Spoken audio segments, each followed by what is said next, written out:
cloudy Nürburgring GP. Everyone being cautious, they know it's a long race. Still 21 laps to go. So we only just started the race, and already we're seeing so much action on track.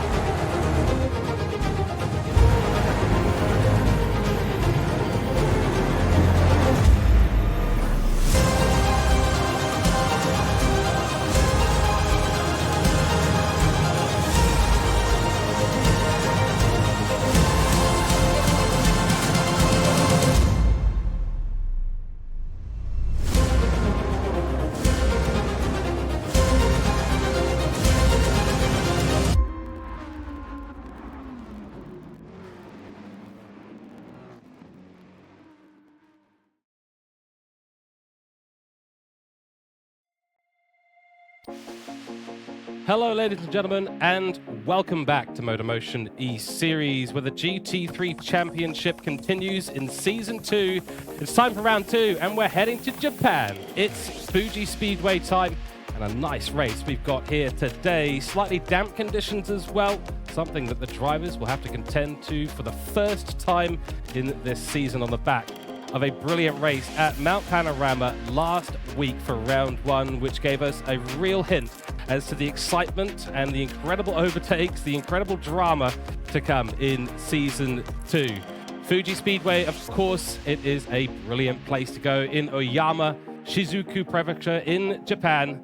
Closed, of course, 21 years ago, but opened 58 years ago. It's got a long history here, bringing the FIA, WEC, the GT World Challenge Asia, Super GT, Super Formula, of course, 2005 to the present day, still racing there, and formerly the Japanese Grand Prix for Formula One till 2008. What a brilliant place to race. And the drivers who've had all sorts of ups and downs in their first round will have to find a way to keep their run of luck or unluck going throughout the beginning of this season. Time to get into things. Let's kick it off for Round 2. And back in the commentary box in the broadcasting booth, it is myself, George Cooke, and this time joined by Nick Pautasso. We're going to have hopefully Andrew Scott at some point, but we have a guest pit lane reporter in today.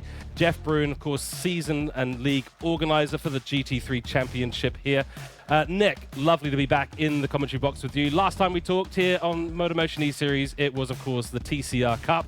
Now it's the GT3 Championship.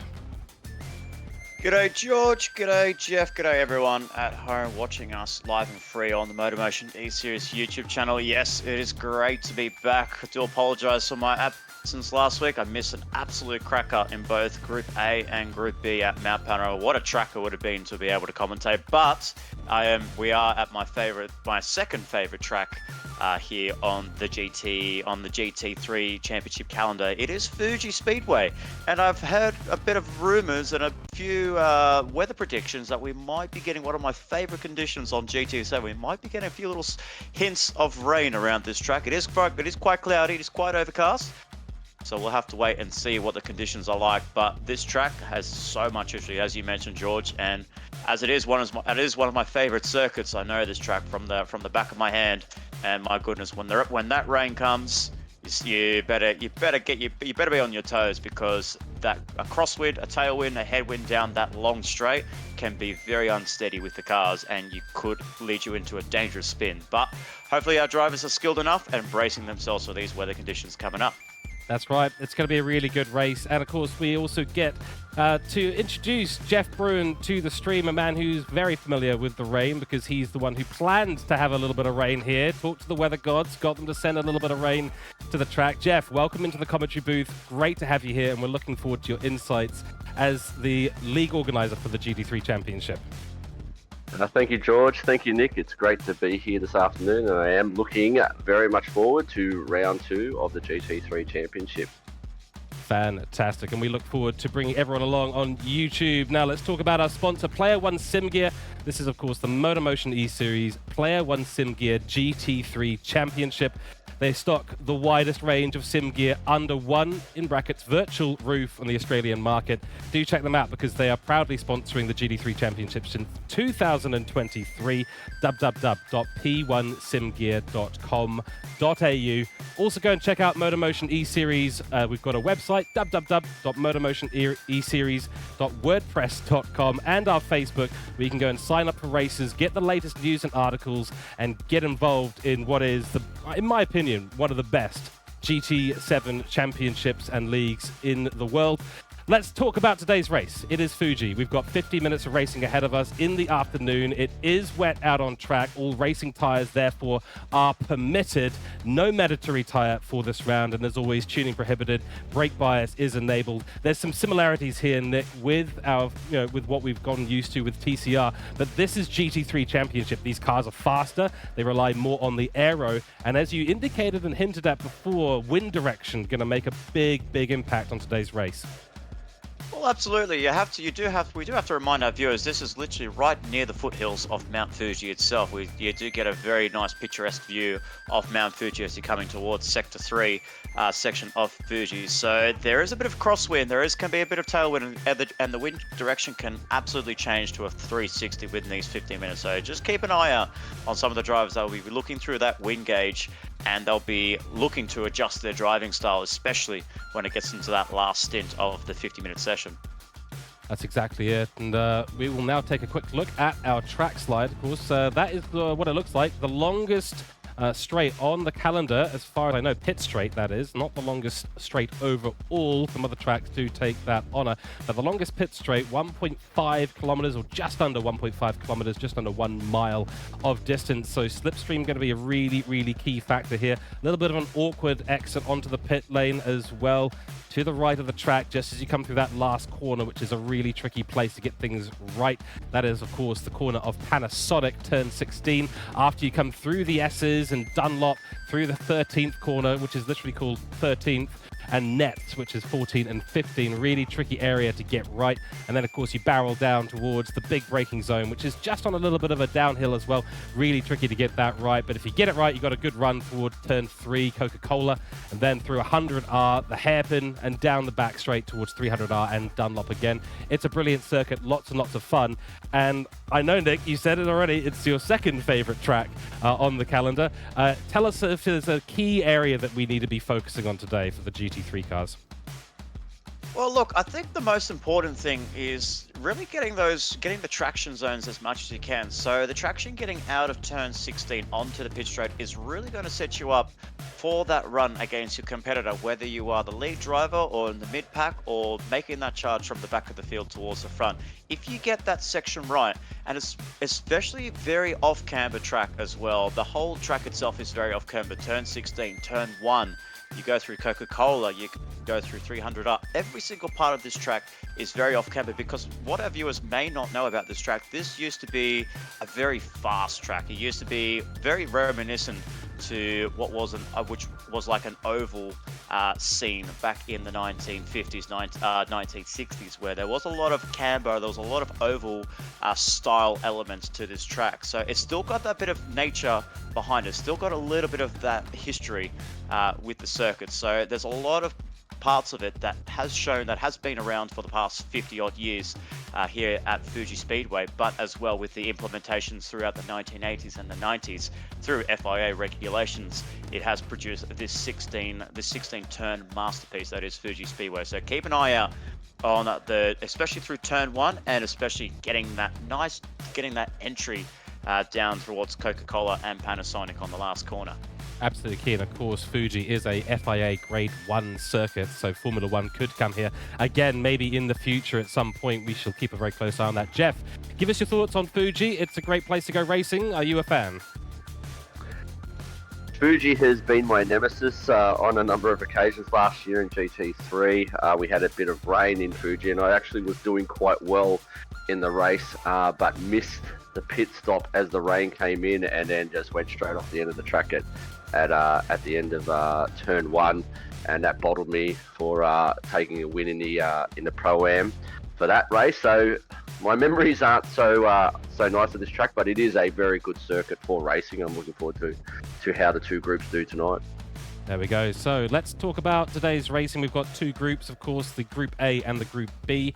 Group A holding our Elite and Pro drivers. Group B holding our Pro-Am and Am drivers.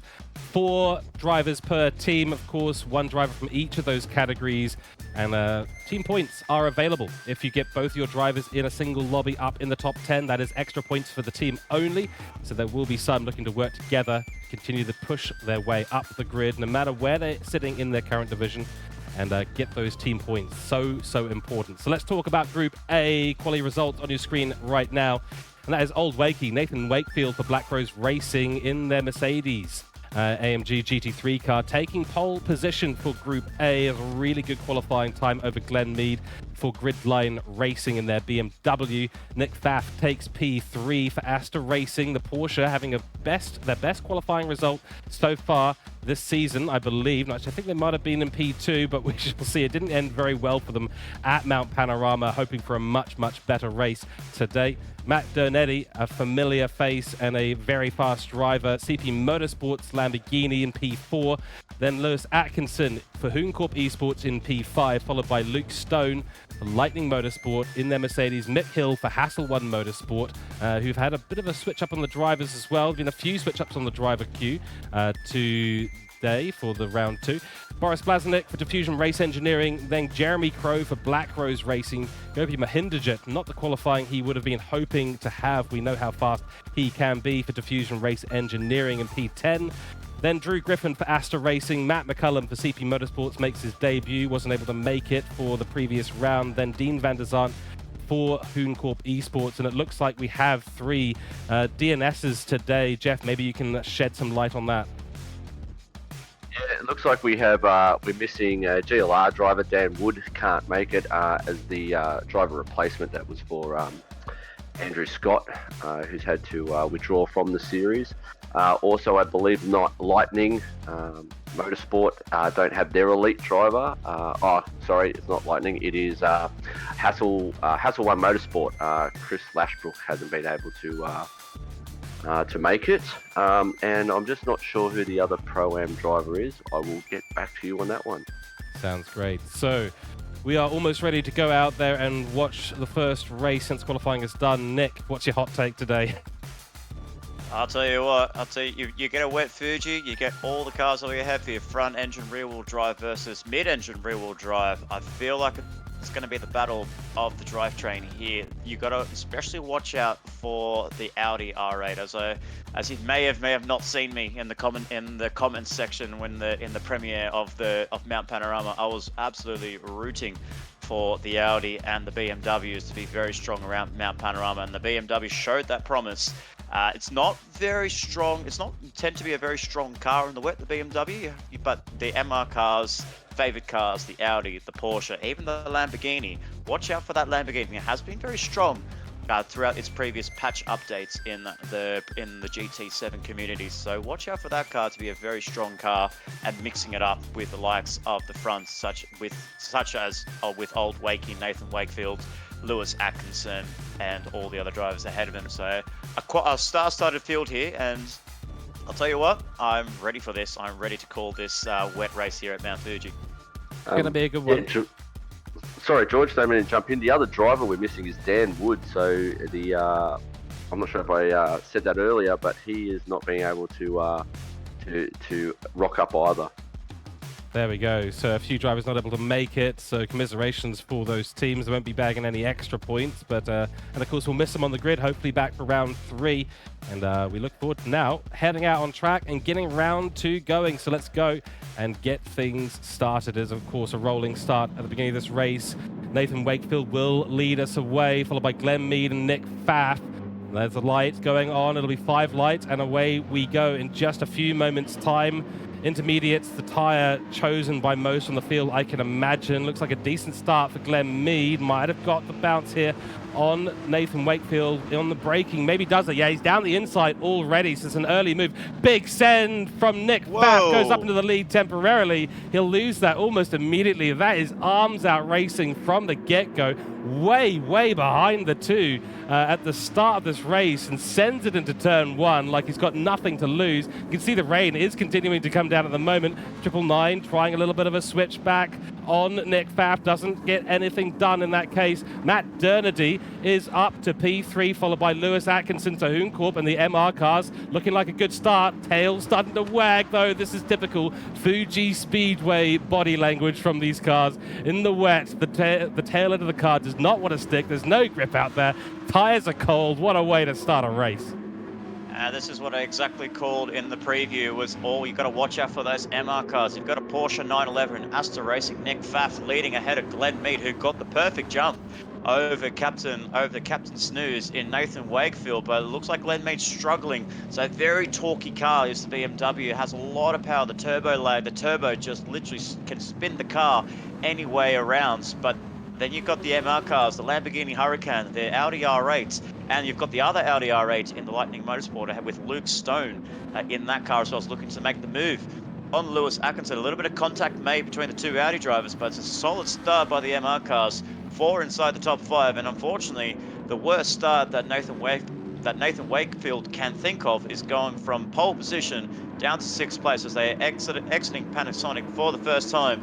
It is Nick Pfaff, it is Glenn Mead, Matt Dernidy, Lewis Atkinson, and Luke Stone rounding up our top 5 with the leader of the Pro-Am in Mick Hill in 7th place. This is fantastic stuff. We saw Lewis try and make a move at Panasonic. Wasn't going to end up going anywhere because he's just too slow on the apex. Might be an attempt here from Glenn Mead. They've gone deep. Both of them have gone deep. This opens up the door for Matt Dernidy. He's going to get at least one position out of this. Lewis Atkinson might be looking to take advantage of that situation. Matt Dernidy up into P2. Glenn Mead just too hard on the brakes. Followed his competitor Nick Pfaff kind of off the other side of the apex. Missed it completely. Nick Pfaff none the worse for wear for it at the moment. Bruce the Shark, that's not Bruce the Shark, that's Glenn Mead. It is Bruce the Shark, but it is actually Glenn Mead as well. Now under a lot of pressure from Lewis Atkinson. Will there be a move to the inside? There's a nice braking zone to do it. A bit of a touch at the back there from Luke Stone. Gets the braking zone slightly wrong. Nice to see Lightning Motorsport and their Audi up there in the top 5. Yeah, absolutely. It's a great start there by Lightning Motorsport's Luke Stone. Can't remember 100% if he's actually in the Pro or the Elite. Actually, I do have the intel. He is the leader of the Pro, so apologies there. I thought it was Mick Hill that was the leader of Pro class. It is actually Luke Stone. So he's now moved up into 4th position around the outside of Glenn Mead. Nicely done there by Luke Stone, and he showed a lot of promise back in a few months ago in the TCR Championships. There's a bit of contact, a little bit of rubbing made as we go on board with the Audi R8 Lightning Motorsport driver, keeping those connections with Lightning Motorsport from their previous season in TCR. But it's a very nice start there, very tentative start by all the drivers. I think it's just them adapting to the conditions and really just trying to see where everyone else is placing their cars on the track, because, so to say that big heavy snap of oversteer there, too much on the power unfortunately. But at the same time, it's all about these drivers just settling in now. We're on lap 2. It's a 50-minute session here, ladies and gentlemen. So lap 2 of this race with a 1 minute 51.7 with the fastest lap of 49.7. It's a long race here, and especially if the whole race is going to be wet, it's going to feel like it's going to take an eternity to get this race settled in the early stages. Exactly right. Luke Stone, big move, an attempted move down the inside there, but it's not going to come of anything. Nathan Wakefield will have the inside line, but a little bit of a touch onto the rear axle of the Mercedes-Benz there by the Audi for Lightning Motorsport. Nothing to come of it as well. Luckily for those two, it's so easy to lose traction here. One small step into the rear of that car, and it will go spinning around. Lots of counter steering. That drive line starting to evolve a little bit. A lot of water getting kicked off the track at the moment. Let's head down to our pit lane reporter, Jeff. What have you seen so far? Quite the antics at the start of this race, and a big shift at the top 3. It's totally unexpected to see, the Pro featuring so high, so early in the race. I guess that's the equalizer that weather racing brings, and Fuji's bringing that today. Japan, our wet weather friend, loving it so far. That's exactly it. Yeah, the rain will continue to come down for now. I think the gauge at the moment says still just above 50% rain on circuit, but that is rapidly easing out. And we may end up seeing a switch over to the dry tires at some point this race. Depends if the rain decides to come down even further. Wide line there from Matt Dernidy, trying to sort of straighten up the exit onto the straight and get the power down nicely. Nick Pfaff, in the meantime, goes very, very wide. And this is an opportunity for CP Motorsports to put their Lamborghini into P1. Yeah, very nice line there that Matt Donetti did there. So he's actually not looking to make the move there. He's actually going to give him a bit of a bump draft, but now he's out of the slipstream. A 1:46.8 as the fastest lap. He's going to throw the car down the inside going into Daiichi corner turn 1. Gets the car braked ahead, but he's lost traction there. The rear's just snapping out a little bit, but he gets the move done past turn 1, and Matt Donetti is now the leader of the race here. I'll give you a little bit of an insight of Matt Donetti's past few weeks here. He's been racing in our sister category at Trackstars Racing Series. He's partnered in the CP Motorsports Nissan GTR at Spa-Francorchamps. He managed to put the car in provisional pole position, and then when it came to the top 10 shootout on the Saturday afternoon, he managed to get that pole position just and beating the likes of key drivers. You had Chris Burtless, you had Caleb Burtless, sorry, and then you also had Matt Simmons. So he actually outqualified some top quality drivers in that field there to snatch pole position. So he's a wet weather expert at the moment, and he's been getting all of the experience in his previous rounds. So a great start there for Matt Donetti, and I'm not surprised that he's up the front. That's right, and a quick weather update here. Wind was at about 7 meters per second. It's now at 11 meters per second. Still a headwind down into that final braking zone after 300 R. And the rain seems to be increasing massively in sector 2 and 3. And that's creating a little bit of a change, a mixed condition between parts of the circuit. Some's got heavy rain, some doesn't. Big snap there for Nick Pfaff. Opportunity for Lewis Atkinson to take the better line through the final corner, get that Audi revved up a little bit earlier than the Porsche ahead. Does look like a good line that he's taken. He'll get a big slipstream effect down the main straight we go, but the weather changing significantly, and with that amount of wind coming through the track right now, we can hear it beating on the window of the commentary box. It's going to create a really fast changing track.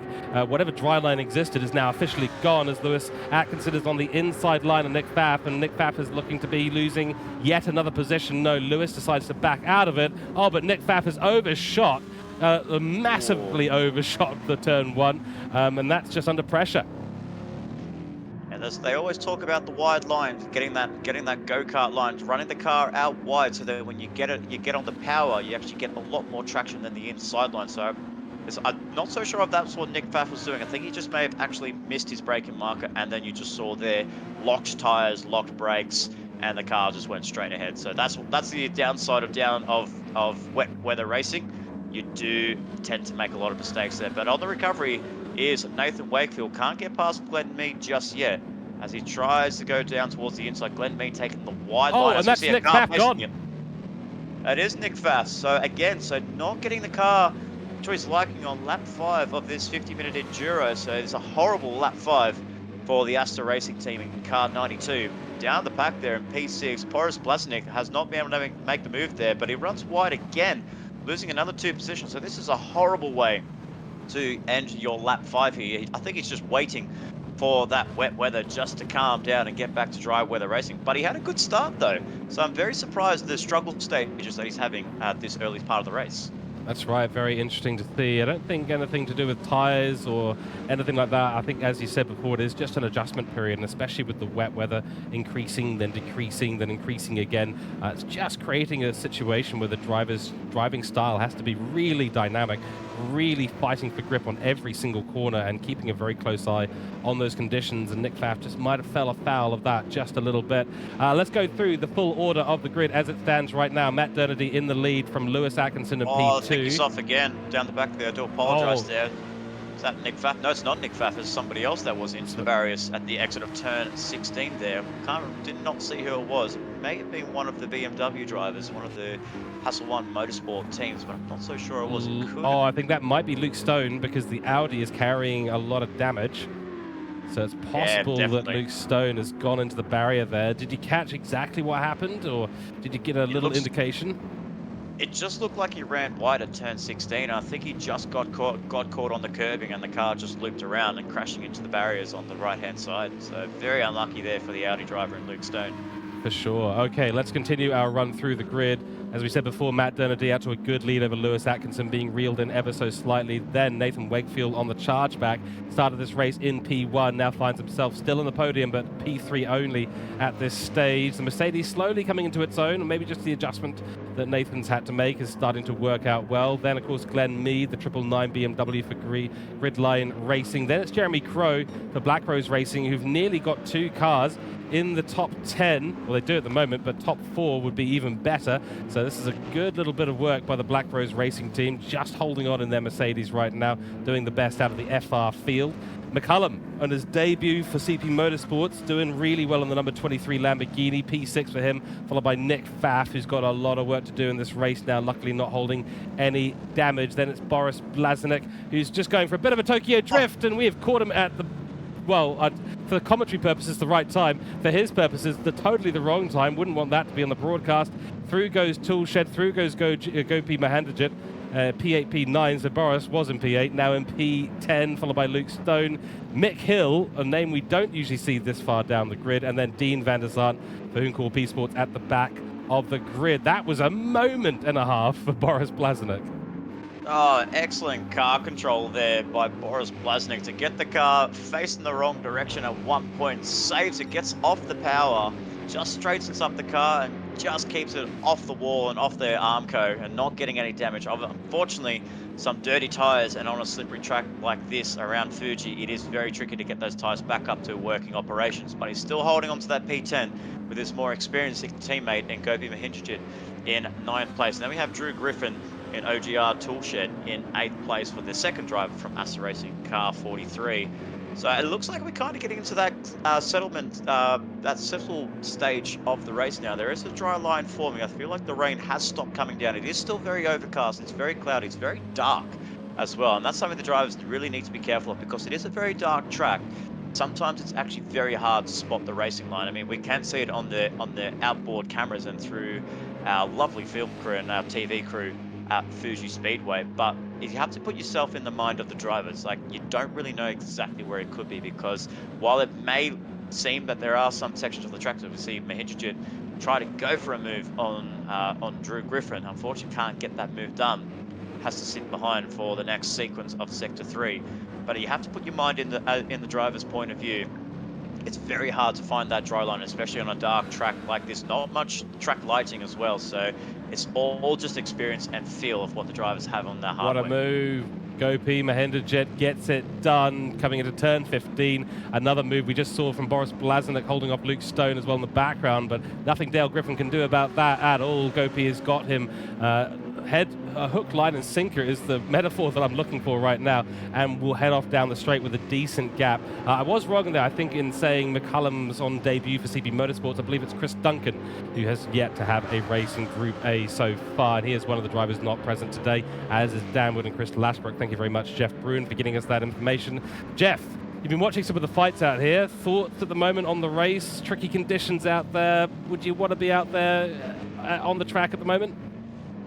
This is precisely the conditions that got me unstuck in the last season of GT3. But I think it's developing into an absolutely interesting race. Normally we would see, the elite drivers in the top 8, but we're definitely seeing a mix here of some pro drivers that are getting after it. And I think the hazardous conditions with the visibility or the darkness of the track, as well as the moisture that's still on the track is definitely coming into play there. However, in saying that, there is definitely a dry line that is developing, and I think that we'll start seeing some faster times come out and some moves getting done, moving people up positions. Yeah, that's exactly it. So Matt Dernedy, of course, leading our elite category at the moment. The leader of pro category right now, Glenn Mead, stepping up massively for Gridline Racing. We know how good Glenn Mead is on his day, and he's always hovered around the sort of top categories, but never really broken into it. I think this may be a good showing for him today, and he should be proud of being up there in P4. Just needs to keep the run of form. A few filing into the pits now as well. Let's talk about Glenn Mead more, because I do like Big Bruce the Shark. He's always been a great competitor and a fair racer. Is the first one to come into the pits, so was formerly in the lead of the pro category. That will now change. I think McCullum will be the first driver in pro category for CP Motorsports. Actually, that's going to be Jeremy Crow down in P4. So You're while he's got absolutely right. while he's got his teammate in third place on the last step of the podium for elites, he's actually got his teammate in Jeremy Crow inside the top four. Lewis drifting around 300R. These guys are pushing these cars to the absolute limit. They've seen the drivers come into the pit lane right now, 1 minute 45.2. So the track is drying up, and you can actually see on the tire gauge, they are overheating. They are overheating like crazy. I've seen that bar come down so fast over the past couple of laps between these two drivers, and this is the perfect condition. I've raced with Lewis before, and I've raced with Matt Donetti before. Lewis loves these conditions when it goes from wet to dry. He's never really been a fond driver of wet weather racing, has Lewis Atkinson, but when it gets to this stage where it goes from wet to dry, he just turns it up on another level. He just turns it up to level 30, and the man is is a very fast driver when it comes to those conditions. So keep an eye on him. Whether he actually decides to stay out for another lap and maybe potentially go for an overcut on Donetti, we'll find out in due course. But he takes that wide line as he gets hooked up very nicely through Panasonic, and it's got a really nice run there. So this is what I'm calling right now. It looks like he's going to stay out. No, he's actually going to follow him. So I think it's a smart move there. Follow your rival, follow your competitor. No, he actually stays out. So you're baiting us there, Lewis, and I think as well, Nathan Wakefield has actually come out as well. But look what he's doing. He's hugging that inside line like crazy. He's trying to cool those tires down a little bit more, better for wear on the FR car that is the Mercedes AMG, the 2020 spec, the latest spec in the GT3 class here. But as well, you can just see that these two drivers are really loving these conditions. So he's got one more lap in him, and I think this out lap, this in lap has to be the best lap for both Lewis and Nathan. And I have to admit, Nathan is doing a great job with his tyres right now compared to everyone else on the grid. He's just looked after them beautifully in these drying conditions. Oh, a little slide there. That's not going to help the tyre life at all. But for some reason, the Mercedes coming back into its own quite substantially. He's put a lot of distance. Well, he's reduced the distance quite massively between himself and Lewis. I just saw Nick Pfaff has decided it's time for soft tyres. So he is jumping onto the soft tyre now. A lot of them will be thinking, yeah, dry conditions are perfect for this. You just got to be so careful of those curbs because they are still soaking wet. Will take a little bit longer. Wind direction has also substantially changed. Less wind as well. And there's a big rear gust coming as you head down towards the braking point after 300. Lewis has gone off. He's had a bit of a slide, touched the curb a little bit too much. Car just said no, drifted off to the side to the right end, and that is probably going to be a good indicator for Lewis. It's time to come in. Those rears have definitely gone off on the Audi there. So if we try and catch on board with Lewis Atkinson, we can definitely want to have a quick look at his rears. You can just see they're absolutely roasted on the rears. He definitely could not do one more lap. So now he's in what was trying to be his good push in his good in lap. Unfortunately, has not paid dividends, losing that position to Nathan Wakefield. But he might be saved on the fuel there. He's got 4% more than Nathan Wakefield. So they come through to the pit lane right now. So does Jeremy Crow, and most likely the rest of the field there, Gopi Mahindrajit and Drew Griffin, as they come into the pit lane for their first stop. Plenty more stops to come. But this is going to be very interesting because I feel like the drivers that have come out of the pit lane on those soft compound tyres, Matt Donetti, the first driver in, is going to get such a good advantage there. It's just the pit exit though, George. It is very scary and it was very sketchy, but it looks like they've done a good job there. As we get to this stage here, you can just see how slow he's crawling. And you can even see there, they are crawling, these guys. They cannot get any traction at all as they just get ahead of Glenn Mead in the grid line racing BMW. They go side by side. Oh, a bit on the wet curb there was Glenn Mead, but Nathan Wakefield just keeps hold of it. And they just hold on to second and third place. But the man of the match so far does put those soft tyres to use. Matt Donetti, watch out for that Lambo. He's leading the way on lap 11 of this 50-minute enduro. Exactly. Let's head down to our pit lane reporter. First pit stops have now occurred. We saw a mix of mediums and softs. Jeff, what's your hot take on choice of tyres for this second stint? I think again the change in the conditions, the track temperature. I would be picking softs. You might be able to push them out a little bit longer. I really feel for Glenn Mead there, as he was coming up at turn 1, and then having the two elite drivers coming out of the pit at the same time, forcing him off to the side of the track there. Just a disappointing time for him at the end of that, at turn 1. But I think the soft tyre, of choice for me at this point in time. Yep, makes a lot of sense, and it will, of course, give you the best laps. Matt Dernedy using the soft to maximum effect. He had Lewis Atkinson right behind him as he entered the pits. You can see the distance that Matt Dernedy has put on him already. It's probably a couple of 100 meters at the minimum. Doing really well. Of course, Lewis will be under a lot of pressure too. Glenn Mead still leading our pro category right now. He's got an elite driver in Nick Pfaff just behind him, and then Dale Griffin, his nearest competitor for Asta Racing. So 2 Porsches in a row. Maybe they'll be working together to try and launch themselves past the Gridline Racing BMW. But I have to take my hat off to Glenn Mead. He's driven a brilliant race so far.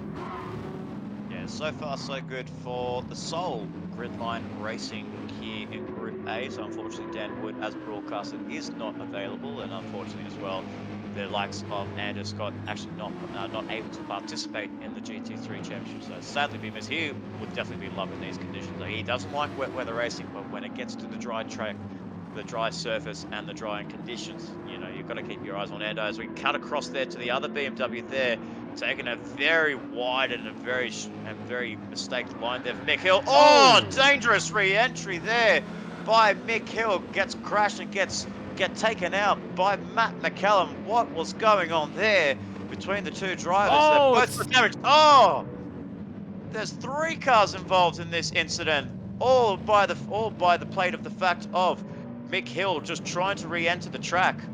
And the cars are stopped on the grid there.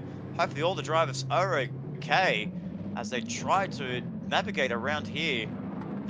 Wow, that caught us by surprise there. Thankfully, our TV crew, camera crew, caught all of that. First, Matt McCallum in the CP Motorsports, and then unfortunately, Boris Blazenik in the Diffusion Mercedes. What? I'm just trying to picture I'm just trying to get my head around it. What happened? I'm still processing that as well, but yeah, something happened to Mick Hill as he headed through 100R, ended up way off the track, and then the car just looked like it just carried on turning, and he went 90 degrees across the track, which, that is a massive, massive bad thing to do. The stewards will be furious with him, I'm sure, but maybe it must have been mechanical, because we know Mick Hill is more sensible than to do something like that. He came right across into the front wing, or front of the car of McCullum, and he absolutely wrecked him, got punted off the track, then ended up coming back in again, was going very slow on the exit of 100R. And Boris Blazenik, he did redress the position because he was probably thinking, oh, I've done a bad, but there's not really anywhere to go with the car under such load through the exit of 100R. So, oh, what a disaster. And Mick Hill, that car is damaged front to back. Yeah, absolutely. And I think it looks like Matt McCallum's going to stay out and probably nurse this damage to the end of the race. Not so sure how long to go. Probably another 10 or so more laps until the end of this race. So while he's got a good gap over the likes of obviously Mick Hill and Boris Blazenik, who are coming to the pit lane, I think it's definitely the wise move to try and stay out. And he's actually in that key spot inside the top 10. So if they actually get both, if he can keep that in the top 10, he might be able to get those extra team points that they are so needed in this close championship fight. To your right, at the moment, we go back to Dale Griffin versus Glenn Mead. Nick Pfaff has managed to make his way through on the BMW driver, and now he's under a lot of pressure. Looks like Dale has decided the soft tyres were the choice, and that is going to put him at the advantage, because Glenn Mead is on the medium tyre at the moment, already getting a bit of a side draft there. Is the Porsche on the BMW, so this will almost be a done move at this stage, as long as he hits the braking marker correctly. Sometimes hard to see that when you're on the inside line. Let's keep an eye on this. Will Bruce be able to, Glenn Mead, be able to make it around the outside? Can he hold the brakes late enough? He's trying. There's going to be a little bit of a squeeze by him on the inside, but fair racing by both of them, and actually this will turn out to be the inside line into turn 2 for Glenn Mead. It's beautiful work defending from the Gridline Racing driver. Absolutely, some nice racing there between the two pro drivers. They're battling it out for P2 on the second step and third step of the podium. It was Glenn Mead, and actually no, that's actually for P1. I do apologise there. So this is actually the battle for the lead here, and we have to keep an eye on a couple of drivers behind, Luke Stone and also Jeremy Crow down in 8th place. So Luke Stone and Birdman looks like they're going to be coming through. They're quite a fair way back between these two drivers, but as we do know, there is a change. There is a different variety of strategies. Some opting the mediums, some opting the soft tires, and the mediums will definitely last the distance and could potentially take you to the end of this race. While the soft tires suit these conditions, they do wear out pretty quickly because you are really using them to your absolute limit. So you just kind of take your pick there. What is the best tire in these conditions with only about a handful of laps to go? Exactly. We are now at half race distance, 25 minutes done, 25 minutes to go. Good run out of Panasonic for Dale Griffin, coming together slightly on the exit as Glenn Mead tries to do the move back onto the track, which he obviously had to do. And yeah, deja vu, and we will keep a very close eye on this. Might be a bit of a better one for Dale. Got to get really late on those brakes and force the issue at the apex of the corner, and he's losing grip lap after lap faster than the medium tyres for Glenn Mead, so he's got to get it done. Got to find a little bit of clean air, then push his way on through without making contact, and that is a clean move through turn one. Well done to Dale Griffin. He's up into P5 and the lead of the pro category. That's top stuff from AEST Racing. I do have the pleasure now of introducing a second pit lane reporter. We're having a real party here in the commentary box today, and it is welcome back to the commentary box, Andrew Scott. G'day guys, how you going? Yeah, good mate. How are you? Yeah, good. Sorry I'm late. Got caught up in a little district of Tokyo called Golden Guy. I'm not sure if you've heard of it, but I was going to say my bus was late, but no, I was out last night going pretty hard. So apologies for my lateness. No worries. And of course, now we both have Jeff Bruin in here in the commentary box and Andrew Scott. And well, let's get a quick update from a hot take from Jeff Bruin. You've seen the change of the lead now for the pro category, things stabilizing in the elite category. Really nice to see the pros up there, especially having two nearly in the top 5. Yeah, I think the racing between the top drivers here in the pro division has been fantastic. The respect that was shown and the space given by these two drivers, being Dale Griffin and Glenn Mead, Drew Griffin and Glenn Mead, has been fantastic. I do want to go back to what we're probably going to see is a very busy stewards room at the end of this round with what happened early on track. It will be an interesting take post race. There we go. Stuart's got a lot of work. Usually don't like to do work, but when they do, they work hard and they get things as right as they possibly can. Looking at the battle now, Nick Pfaff versus Nathan Wakefield. And let's get a hot take as well from Andrew Scott. You've probably sampled the Japanese beer here in Oyama already. Fuji Speedway, a favorite of yours? Yes, no? Oh yes, it is. I was actually up in Tokyo literally only just last week, so I tried to get a glimpse of the track from one of the big towers up there in Tokyo, looking towards Mount Fuji, but it was unfortunately covered in cloud at the time, so I didn't get a glimpse of it. But this raceway, yeah, it's a challenging track, especially when you start off wet and it's dried out. Is that correct? What's happened to that? That is correct, yeah. Started wet, and we've moved now to the soft tyres. The ones who jumped early have found a lot of time out there. We just saw Dale Griffin at 100R go very, very wide. Nick, did you catch a glimpse of that? Yeah, he just ran wide of 300R there. It just looked like he caught a bit of the wet patch as he got down to the downshift on the Porsche. The rear just stepped out a little bit and just caught a little bit of that wet patch and just had to take the long route. And he's actually lost that position, that lead for the pro class to Glenn Mead. So he's now back down to 6th place. It's all that work that he had to get past Bruce the Shark.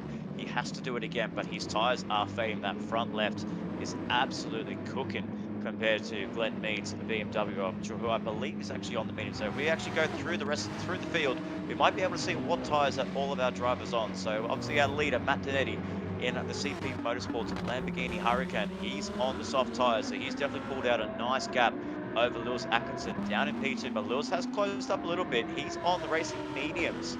They're 1 minute 40.9 versus Boris Blasnik's 1 minute 40.8. So some very nice times there on the mediums. And then we have Nick Pfaff in the Aston Porsche car 92 on the racing softs there. So still going pretty quick, but the tyres are burning. It drifts through Coca-Cola at turn 2, apologies. Really trying to get that car hooked up. And that it is Nathan Wakefield in the Black Rose Racing Mercedes AMG on the racing medium. So these medium tyres are holding on very nicely there. Definitely, I think it's probably the best race tyre compared to the softs. Obviously, the softs, you do, as I mentioned, you do get the most out of it, but they do burn pretty quickly in these changeable conditions. Glenn Mead on the racing mediums, still leading the pro class ahead of Drew Griffin in the second of the AEST cars of the Porsche 911s on the softs. Then we have Luke Stone in the Audi R8 on the racing medium. So it looks like they're both by the factory team in both Corp and Lightning Motorsports looking to opt for that racing medium, as those softs do burn out on those tyres really quickly. And then we have Jeremy Crow on the racing mediums as well, the car 104. It looks like he's 4th place in class at the moment, Black Rose Racing. Then Gopi Mahijit on the racing mediums as well. And then we have Matt McCallum, who we did see catch the back end of that massive incident that he had with Mick Hill on the racing softs and with front splitter damage. So looking most likely to come into the pit lane for a change of tyres and a front splitter change for him. And then we have Boris Blasnik, who got the brunt of that as well, who got the shunt of car 17 on the racing soft. So it looks like he might get to the end, but we're not so sure yet. Mick Hill playing conservative, running on the medium tyres. And then we have Dean Vanderzand, and a very quiet one. This is one I'm very surprised with, George. We know Dean Vanderzand to be a very strong driver here. He was, I believe the last time out we saw him was when he was racing in the WTC Racing Jaguar F-Type. He was actually one of the previous champions in that class as well. So a bit of a different change, a bit of a different look that we are seeing from Dean Vanderzand, and a bit of a career swing. You know, being champion last season and now down the back end of this elite class. That's right. Of course, it is a bit of a step up as well for Dean Vanderzand, jumping up into the pro categories. I think he was the Pro-Am champion last season, Jeff Bruin. You can probably fact check us on some of this, just so we're absolutely right. Matt McCallum has jumped into the pits to repair the damage, get a bit more fuel as we watch Dean Vanderzand jump off the racing line for a moment there. I do want to say Audi just sounds absolutely brilliant. The sounds of these GT3 cars at Fuji is just something else. Of course, Andrew, excuse me, got to clear my throat. Andrew, you've been involved momentarily in the GT3 Championship, replaced, of course, by Dan Wood, I think it was. You would be a little bit more familiar with some of these cars and how they're operating. What's your take on the range of cars that we've got out here? It's a nice mix of MR and FR, lots of different manufacturers, not full grid. We've got no McLarens, no Ferraris, which were available in the selection.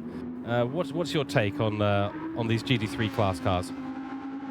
Yeah, some may say that I was pushed out of the team by Dan Wood, but that's not the case. I actually had some work commitments, so my calendar's not looking good for the next few rounds. So unfortunately, I can't take part anymore. So I'm really quite bitterly disappointed there. But yeah, anyway, the cars here are very interesting. Our testing told us that we would go the Bavarian route, but obviously a lot of different choices have been made here, and yeah, with the recent updates to the game, that has changed the Group 3 category up a little bit, but they've all sort of evened out in my experience. So they've all got about the same top speed, and they're all, you know, they've done a really good job with the BOP at the moment with Group 3. So they're all pretty even, but still, you know, I like the Porsche, I like the Beamer. The guys that are in things like the Lambo and the R8, I'm really a little bit miffed as to why they chose them. But, you know, if you're good with the MR cars and you can get those twitchy little things to work for you, then they could come good. But I've got a question without notice for you guys on this one. With the softs being mandatory in this race, I believe, are the likes of Captain Snooze and HC Lewis going to come back at Dernity here? As I see, he has gone into the pits, hasn't he? So there's no mandatory tyre today because we've had the wet weather at the beginning, so no mandatory tyre today. So there is an option to run mediums all the way to the end. My question actually ends up being more about fuel and whether you can make the fuel last to the end of this race. There's still 20 minutes to go, 15 minutes to go. Yeah, because Dernity has pitted, so he's cooked his goose if these guys that are now inheriting the lead are going to make it to the end. He's made a bit of a tactical blunder there, possibly. That's possibly it, yeah. He was on the soft tyres, but he was pulling a really big gap on Lewis Atkinson in P2, who's now inherited the race lead on lap 20 of this 50-minute session. So only as we said, only a handful of laps to go, probably around about 8 to 9 laps to go until the end of this race, until we see the end of this race. But we do have to keep an eye on the fuel. So the fuel burn is just really depending on those cars. So the Mercedes is a little bit safer on the fuel side compared to the Audi R8. The BMW does strike out to be a little bit of a fuel muncher. throughout the rest of the field. The Porsches are looking to be a little bit stronger, but there is no Porsche contention at the moment there with Nick Fatt down in 8th place. So I don't think he's going to be a factor when it comes to the race lead. So I feel like between the two cars, the Audi and the Mercedes, it's going to be quite close there. And I think maybe Lewis might have to tone it down a little bit just to save a little bit of fuel for the next couple of laps, because the fuel numbers are going to be very critical towards the end of this race. And also keep an eye out on Gopi Mahendra down in P6. Watch for him. He's quite good on the fuel saving, quite good on the tyre preservation. Obviously, one of the world tour drivers, one of the world's renowned drivers in Gopi Mahendra is now looking to make his mark here at MotorMotion for the first time in his career. That's right. It's going to be a good one from him. Of course, elite level driver is Gopi Mahendra, and Jeremy Crow's done very well to hold him off. There's so many corners, but there is the standard Gopi Mahendra overtake that we expect to see. The Fusion Race Engineering Mercedes goes up ahead of Jeremy Crow. Of course, Jeremy is in the pro category, so not really his race that he wants to be fighting. He really is fighting Luke Stone, who's actually jumped in. Sorry, not Luke Stone, but Luke Stone does jump into the pit for the moment, very low on fuel. And I'd like to get Jeff's take on this. The fuel settings for GT3 Championship make it so that you can't always aim for that one stop. You've got to really manage the fuel. Yes, absolutely. The idea of the series was to bring a sense of strategy into the realm. So we definitely played around with the tyre wear and the fuel usage to make sure that a number of strategies could be implemented that could work fairly across the whole grid. I think it's working very, very nicely, actually. Yes, sorry, Luke Stone is a pro driver, so he's not fighting Gopi Mahendra. He is, in fact, fighting Jeremy Crow and Glenn Mead. I don't think Glenn Mead is planning to come in again, so a lot of drivers out there trying to extend this medium stint. It could be advantage Dern Eddy, but he needs to be driving the socks off of that Lamborghini on the medium tyres. Makes you wonder if the two-stop is really going to pay off. He was in the lead of this race with a big, big gap out front. Had he gone to the mediums, he would have been able to manage that all the way to the end. Do we need to look at the radar too, guys? Is that a possibility for the rain to come back? There is a possibility. I'm not quite sure if we can pull that up on the current broadcast, but if there is some more rain to come, oh boy, that's going to switch things up.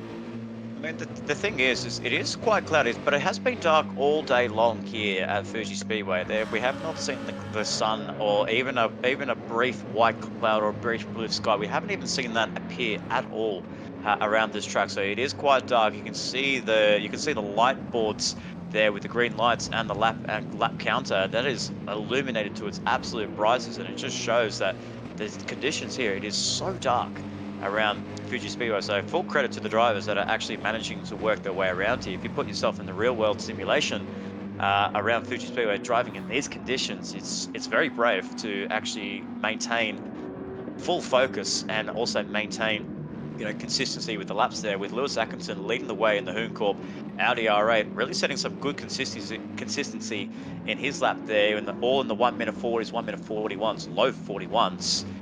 He's doing a really good job there, and I feel like with only a few laps to go, the fuel is under 50%. He might be in the condition here that he might be able to get to the end there, but the rear tires, as I do know through experience with the Audi R8, the rear tires do wear out pretty quickly because you are on the throttle and the back end of the car does step out quite a fair bit, especially through the off-camber corners like Panasonic and through the 300R, that they do wear out quite a fair bit. So watch out for him that if his tires start to burn out within the next couple of laps. There we go. Yeah, I can see some concerned faces, guys, down here in pit lane. I'm looking up and down the pit wall, and some race engineers are looking into their screens. There's some concerned faces for sure up and down the pit lane here. So I wouldn't be surprised if the weather decides to rear its ugly head again, I think. Oh dear, oh dear. And of course, with the weather reappearing, it does affect how much fuel the cars will be using. Less acceleration in and out of the corners will make an impact on the fuel. So it could work towards those who've made the one-stop strategy so far. Could make it even worse for the two stoppers. While we've got a little bit of a break here and 10 minutes to go in this race, let's take a look through both our elite and pro categories, and at the very least take a look at our top three currently running in those categories.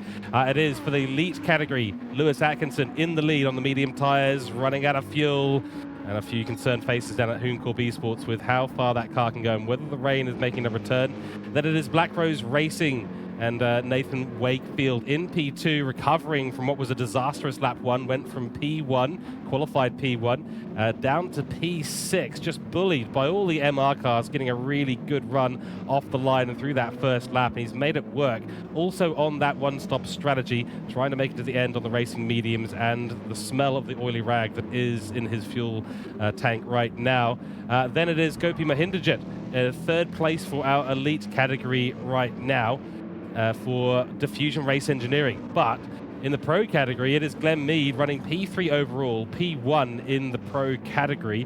And what a race he's had. He is 25% of fuel, though, and those racing mediums looking rather worse for wear. Lewis has come into the pit on the racing mediums and 33% of fuel. I'll quickly finish off the pro standings, and we'll talk about this in detail. Jeremy Crow for Black Rose Racing is also in the pro category, P2 overall, P5 overall, P2 in the pro category. And then, of course, it is Dale Griffin for Astor Racing. So those are your top 3 in each of the categories as it is. And that is a window wiping. I think Ando's absolutely nailed it. The rain is there, and intermediates for Lewis Atkinson. Is it actually raining? Because I'm not so sure there. Obviously, there are the intermediate tyres on, but I don't see any raindrops on the screen. This is chaos down here, guys. Yeah, there's pit wall blunders going on here. They've asked their pit crew to get the wet tyres out, and I don't think it's actually raining. No, I don't think it is, though. So something catastrophic in the Hooncorp Esports strategy wall that's happened there. You can just see there Jeremy Crow really pulling away from the car that is Lewis Atkinson, and there you've got Matt Donetti right behind. So this is an absolute blunder of a call there from Hooncorp Esports. Whoever's there, whoever they've hired, they need to probably sack. They're going to break. Oh, there's the rain, though. There is the rain. It is happening in Sector 2 and Sector 3. So there is rain out on the circuit, but it's less than half the track. It's less than half the track, though. So I don't know. It's what a difficult call for the engineers to make. I don't think we'll know if it's a blunder until the rain continues to move across the track. That looks like until it actually comes down. I'm peeking over some radar screens here, over some shoulders of some race engineers, and the cloud looks to be moving away now on some radar screens. So I don't know if the drivers that pitted for wet tyres are going to be able to make this work. I don't think so, because you can see the direction of the wind right now. Top right screen for all the viewers out there. That is a wind direction pushing rain away from the track, not towards it. And wow, Donetti is about to get the easiest overtake of his life. He's on the racing mediums, overtaking someone on the intermediates. Lewis is trying to squeeze him as much as possible, but I don't think he's going to be able to defend this position because he's going to have no grip into turn 1. And there's no rain here as well, so he's burning up the intermediates at the same time as doing this. Still 7 minutes on the clock, and Donetti moves up into P2 in this race. The big winner, though, Nathan Wakefield, back into P1, still managing his medium strategy, fuel-saving strategy. And he is in prime position. Glenn Mead also pitted onto the intermediates. He's back into the pits. The two leaders of each class went into the pits.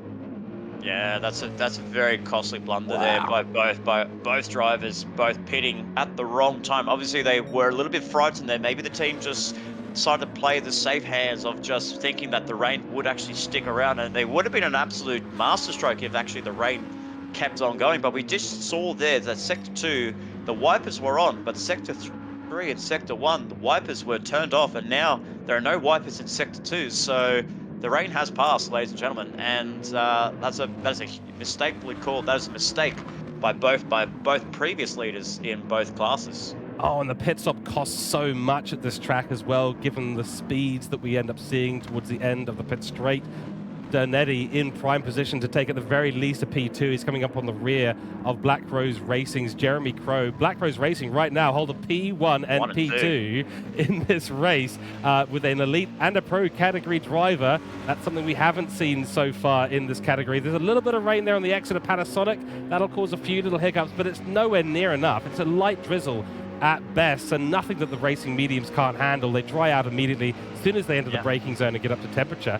Nothing to worry about whatsoever. So Lewis Atkinson now finds himself in third place. Nick Pfaff in fourth in the elite category, and that means the leader of pro category right now, I believe it's Luke Stone. No, it's actually Jeremy Crow. So he's actually sitting Oh, in of course he P2. is. Yeah, it's right there. Yeah. He's in P2, yeah. So because we got the Black Rose Racing 1 and 2, they've both inherited the lead of both Elite and Pro Class. Obviously, Birdman will get passed by Donetti very in due time because there is a little bit of because it has actually done that right now. So as they've gone through to Coca-Cola and 300R, he's actually made the move on Jeremy Crow. Hold but on. we are seeing a bit of spray here. There is a bit of spray on the track there, so the cars are actually picking up a little bit of spray coming off of those slick tires. So this is crazy, George. I cannot believe what we're actually seeing there. We're seeing a lot of spray on the track there. It may have just been a massive downpour. Now the tires are working for Lewis Atkinson. He's actually gone past Jeremy Crow, it's just going to be a late comeback here because there's no spray coming into this section right now. The cars, so it looks to be, and this is very interesting from Jeremy a commentator's saving fuel. Yeah. As we can see, saving fuel. We can see Lewis really pushing those rear tires on the intermediates, but there's spray around the track there. But I just don't know. I don't believe this is the crossover whatsoever.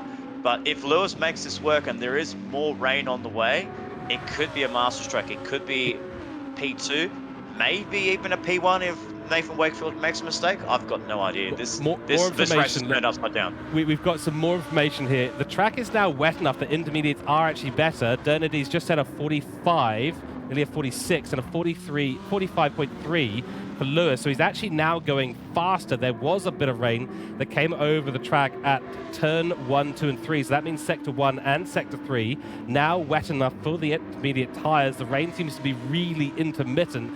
So it really comes down to driver skill and competence right now. Jeff, you were talking a little bit ago about driving here in the wet racing. This is as mixed as it gets. What are you thinking now if you're one of the drivers or the engineers? Look, I've got to say, I might be biased as a series organiser, but the Player One Sim Gear GT3 Championship is just amazing in what it can throw up and throw the field around. I wouldn't even know what to think. I'm not a strategist. I get in the car normally and I just try to drive based on the practice that we do. I think that potentially Lewis has made a fantastic call, or those who've gone on the intermediates have made a fantastic call. I feel for Jeremy Crow, saving fuel. I don't think he's definitely trying to make it to the end, and again, that's the fuel strategy coming into play. He has burned up a lot of fuel. He's got almost none left. There's still 2 minutes on the clock, so it's at least one more lap. I think he might just have enough to make it. He'll be cranking that fuel map to 6 at the moment. Well, Jeff, you and me can hand it over to Nick and Andrew, who have the most recent racing experience. What do you gentlemen think that you have to do in this situation? Do you try and last it out? Do you switch to the intermediates? There's rain all over the place. Doesn't seem to be consistent, and it does seem to be relatively heavy. I can tell you, this is 35% wet on the track down the pit straight.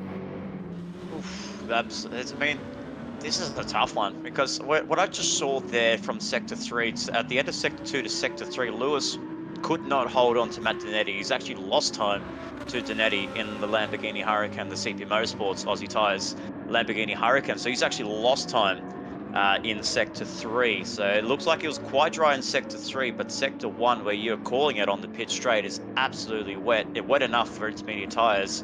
If there's only a couple of laps to go, I just don't know if Lewis is going to have the pace to close up, because if you look at it, he's actually burnt his intermediate tyres. So those intermediate tyres are kind of like slick tyres, but very slippery slick tyres. And you can see there, those tyres are absolutely burnt on the left side of his car. And he's going to be wanting to pray that this is the last lap, because if he does one more lap, I don't know if he's going to actually get this car around in one piece.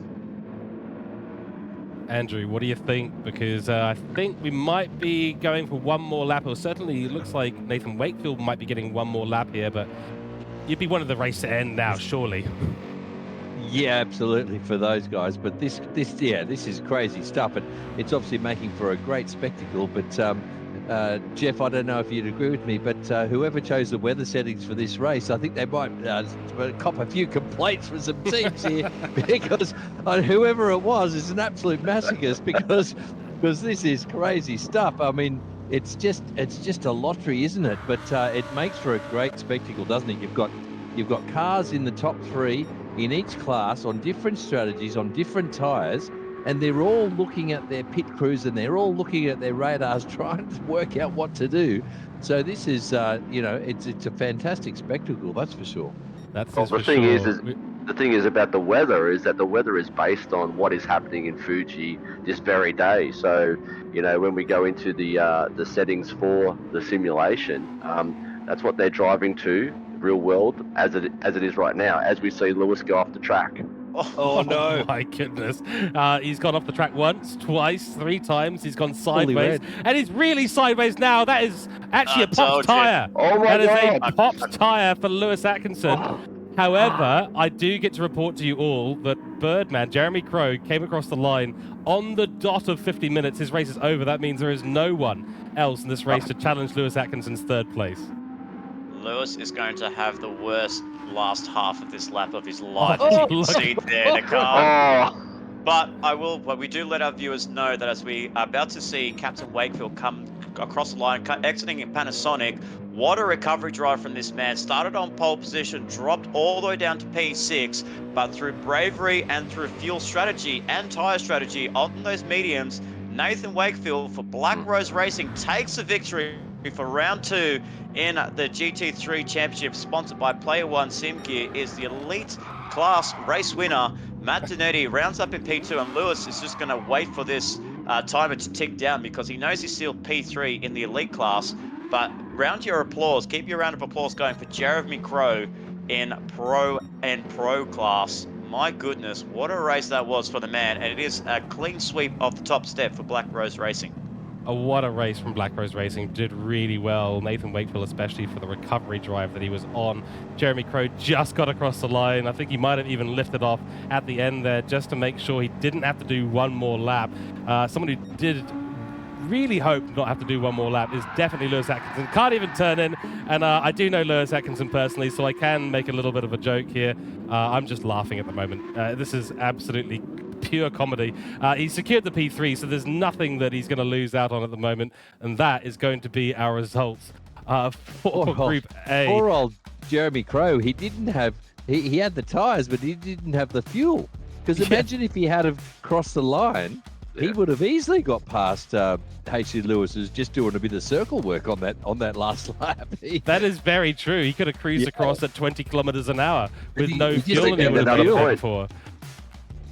Oh my goodness. Okay, right. As we slowly but surely digest what was an incredible spectacle at Fuji Speedway for Group A, here are your results on screen right now. Nathan Wakefield, Black Rose Racing, takes out the elite category. Matt Dernedy, CP Motorsport, elite category P2. Lewis Atkinson somehow holds on to P3 in elite category, followed by Jeremy Crow, who wins the pro category and in P4 ahead of many elite drivers. That is going to be a lot of points for Black Rose Racing this round. They will be absolutely stoked that this race is over for them in elite and pro category. They can go and crack open the champagne and enjoy what is going to be a lot of team points against their name.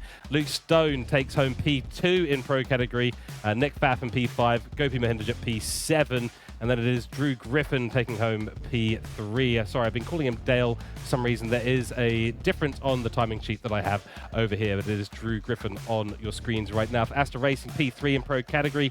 Glenn Mead for Gridline Racing, a race to forget. Strategy call at the end did not go his way. Matt McCullum for CP Motorsport pro category. Boris Blazenik, Mick Hill, Dean van der Zandt, and then the DNSs, Chris Lashbrook, Dan Wood, and Chris Duncan. Okay.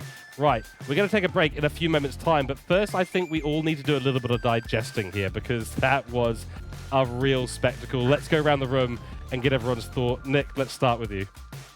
Oh my goodness. I mean, I always say Fuji delivers some great racing, whether it's wet, whether it's dry, it just throws up a whole heap of curveballs here. That racing around here is one of my favorites. It's such a wide track. There's a lot of places where you can make moves and overtakes. There's a lot of unorthodox places where you can go for an overtake around the outside, on the inside.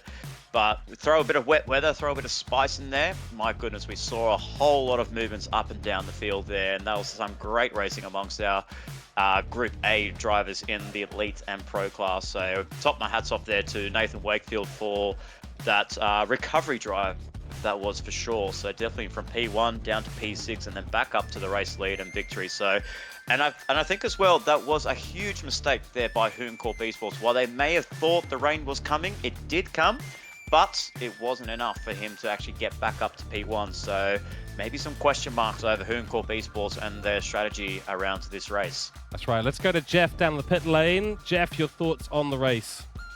I don't think there's much more that I can add that you guys haven't already spoken about, but that was just an amazing race. And as I said, it's what can be thrown up, especially at Fuji, especially with some rain. You know, Japan just brings it to us again, and it was just an amazing race to watch and be part of. There we go. And Andrew Scott, you're a little bit late to the piece here, but we understand exactly why. You caught the fun part, though, of the race. There's a little bit of antics at the beginning, but boy, oh boy, that changing weather just changed everything. Yeah, that was really interesting, guys. You know, my driver of the day, obviously, I'll give to Wakefield because he just made all the right calls at the right time, and he kept it clean, and he kept it on track, and he brought it home. So well done to him. But yeah, on the same note, Cooke, HC Lewis, you know, they rolled the dice and it could have paid off big time. If that rain had have came properly, he would have won by a country mile. I can tell you right now, we would have had cars on slicks spinning and all over the place. So it was just unlucky for them that it didn't go their way. But that's the nature of wet weather racing and these sort of conditions, isn't it? Certainly is. So we've got one vote there from Nathan Wakefield. Chat, those watching on youtube.com, let us know. Who is your driver of the day? Put that down in chat. We'll collate all the results, of course. Nick, driver of the day.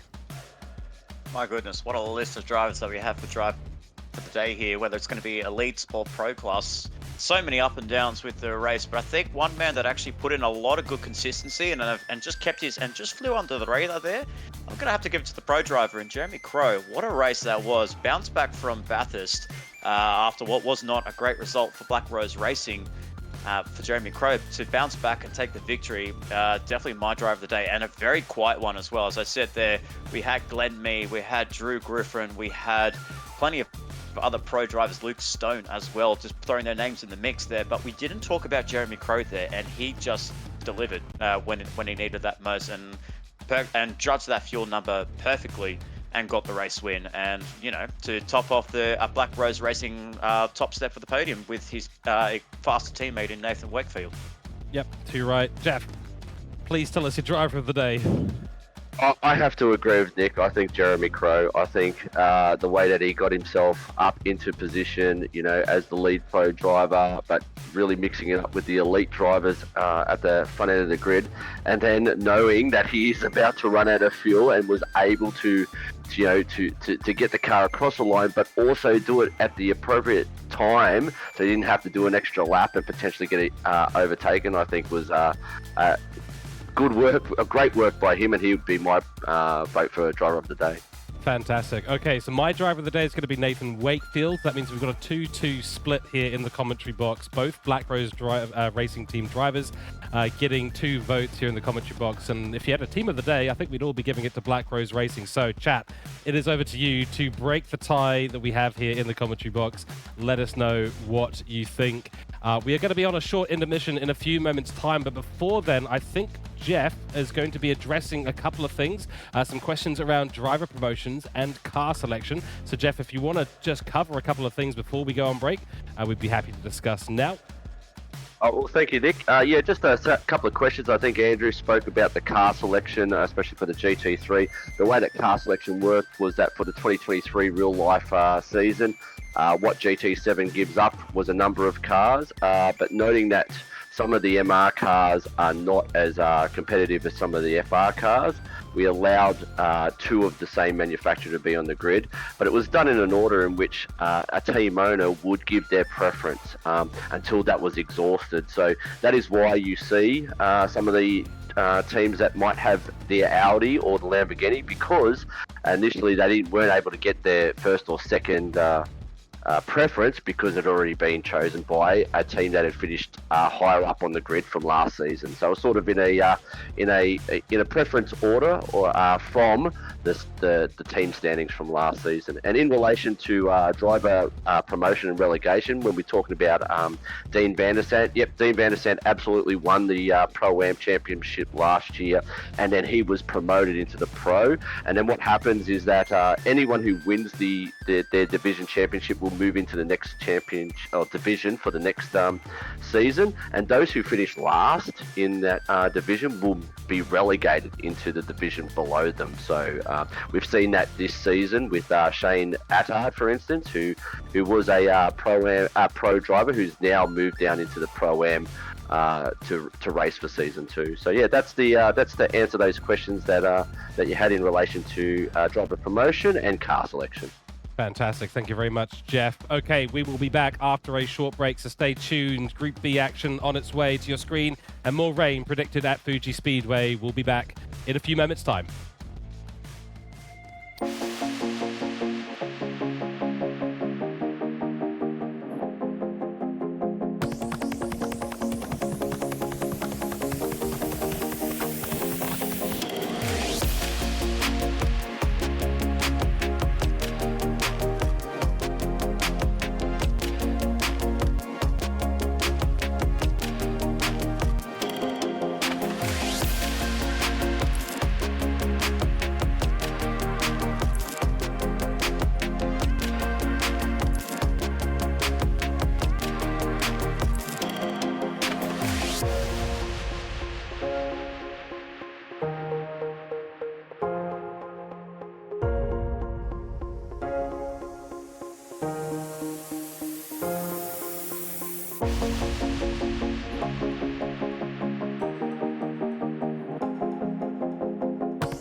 Hello, ladies and gentlemen, and welcome back to MotorMotion E-Series after a short break. Group A, fireworks on a very wet circuit. Don't know how they got the fire started there, but we had some action in the Elite and Pro category races. It was super exciting. We've been discussing all the ins and outs of it in the commentary box on break.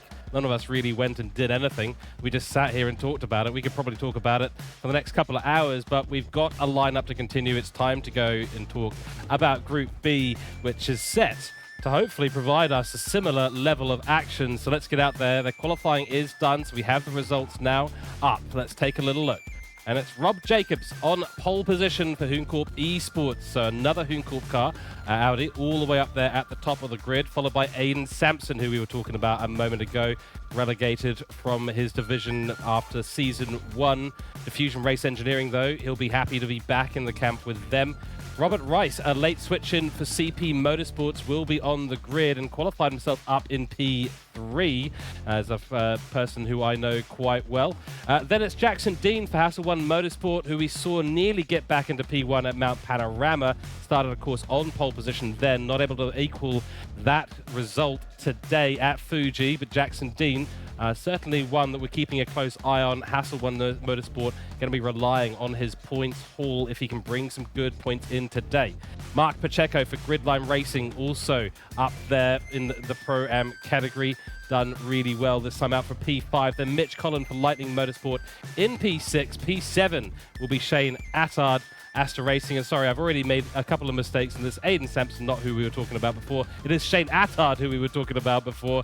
So I will, this is why we need to actually take a break instead of talking about races, so that we're actually ready to go. Shane Attard in P7 for Astor Racing. Then it is Richard Robinson for Black Rose Racing P8. Mark Hasseldine in P9 for Hassel 1 Motorsport. Aiden Chase for Astor Racing in P10, Kevin Cooper for Cooke Esports in P11, Troy Britnell in P12 for Lightning Motorsport, Bob Massey for Diffusion Race Engineering in P13, Craig Burge for Black Rose Racing in P14, and Graham Splint for CP Motorsports in P15. Now, Nick, you and me have always talked about this, that the Division 2 or the Group B always provides some real sparks. I think we're probably expecting the Pro-Am and Am class to be very, very hot today at a very wet circuit. Oh, absolutely. I mean, we always agreed that that second group of racing has always been the best one, and I'm looking forward to this one. I mean, I did miss out on the Mount Panorama coverage, but when I was watching it on my couch and just watching it with a lovely Asahi beer. But obviously, being in Australia, we did have the Tui's old, the Tui's new, a bit of Great Northerns. Really enjoying that coverage there that you guys were able to bring along to our viewers at home. So great to see. And it turned out to be some great racing, like some different strategies, some different drivers up and down the field. We just didn't know who was going to take that victory in both Pro-Am and the Am class. So it really threw up a spanner in the works here.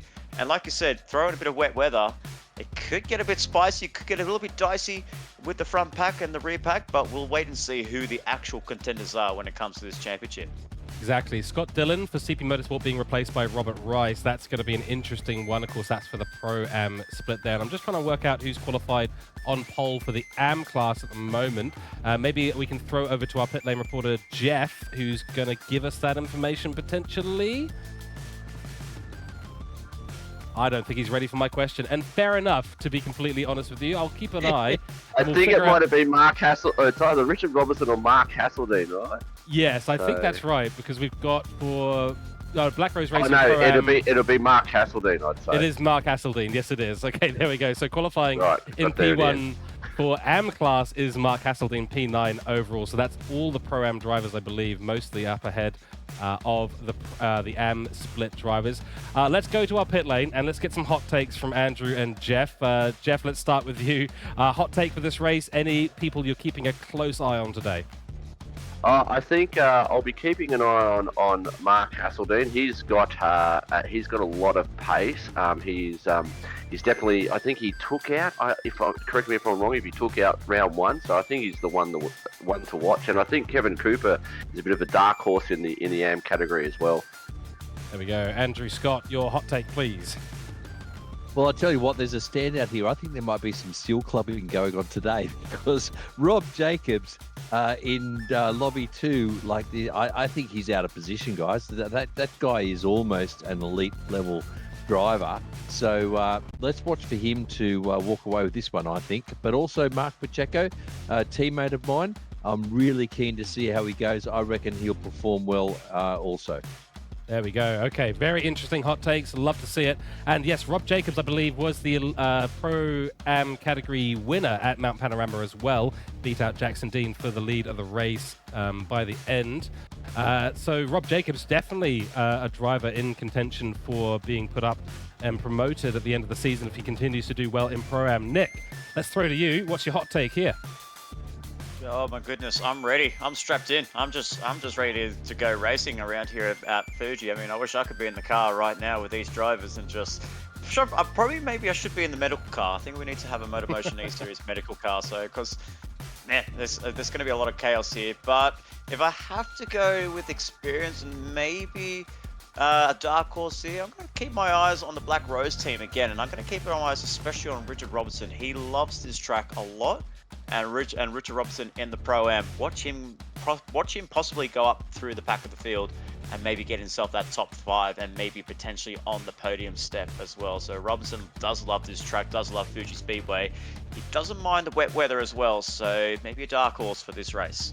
There we go. Okay, so my hot take here is going to be watch Robert Rice for CP Motorsports. I think he's got a little bit more pace than some people may expect. He's got his ups and downs, so hopefully it's an up day for him, but we shall see. Right, it is time to jump out on track and go racing as they head through their rolling start. Let's get things going.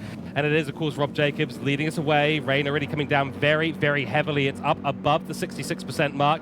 There are the lights. We can hear it going in the background. And we are racing. Green flag is out. Aiden Sampson in P2. Robert Rice in P3. Keep an eye on those two at the back. Is there going to be a lunge like we saw in Group A? I don't think so at the moment. Looks like an inside look there for Jackson Dean. No look here between the two top runners and Rob Jacobs and Aiden Sampson. Revs, though, has had to move out of the way because Jackson Dean has come on through, and Jackson Dean moves up into P3 temporarily. Oh, he's had a bit of a squiggly moment, though, so Revs let loose on that. Mitch Collins has come on through as well. Jackson Dean's had a bit of a shocker at the start. Gridline Racing looking strong there at the moment. And oh, there's a big accident, and that is Jackson Dean around.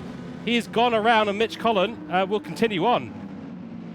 Yeah, very unfortunate start there by Jackson Dean. Just trying to go down the inside through Coca-Cola, but I think just a little bit too eager on the traction there, and the turbo on these cars are absolutely crazy. You can see all the cars plummeting down on the exit of going into turn 6. Man, that almost looked like a bit of a hard-mouth moment there for Mark Pacheco, seeing 3-4 GT3 cars sailing down the inside, and unfortunately he's gone for the spin as well.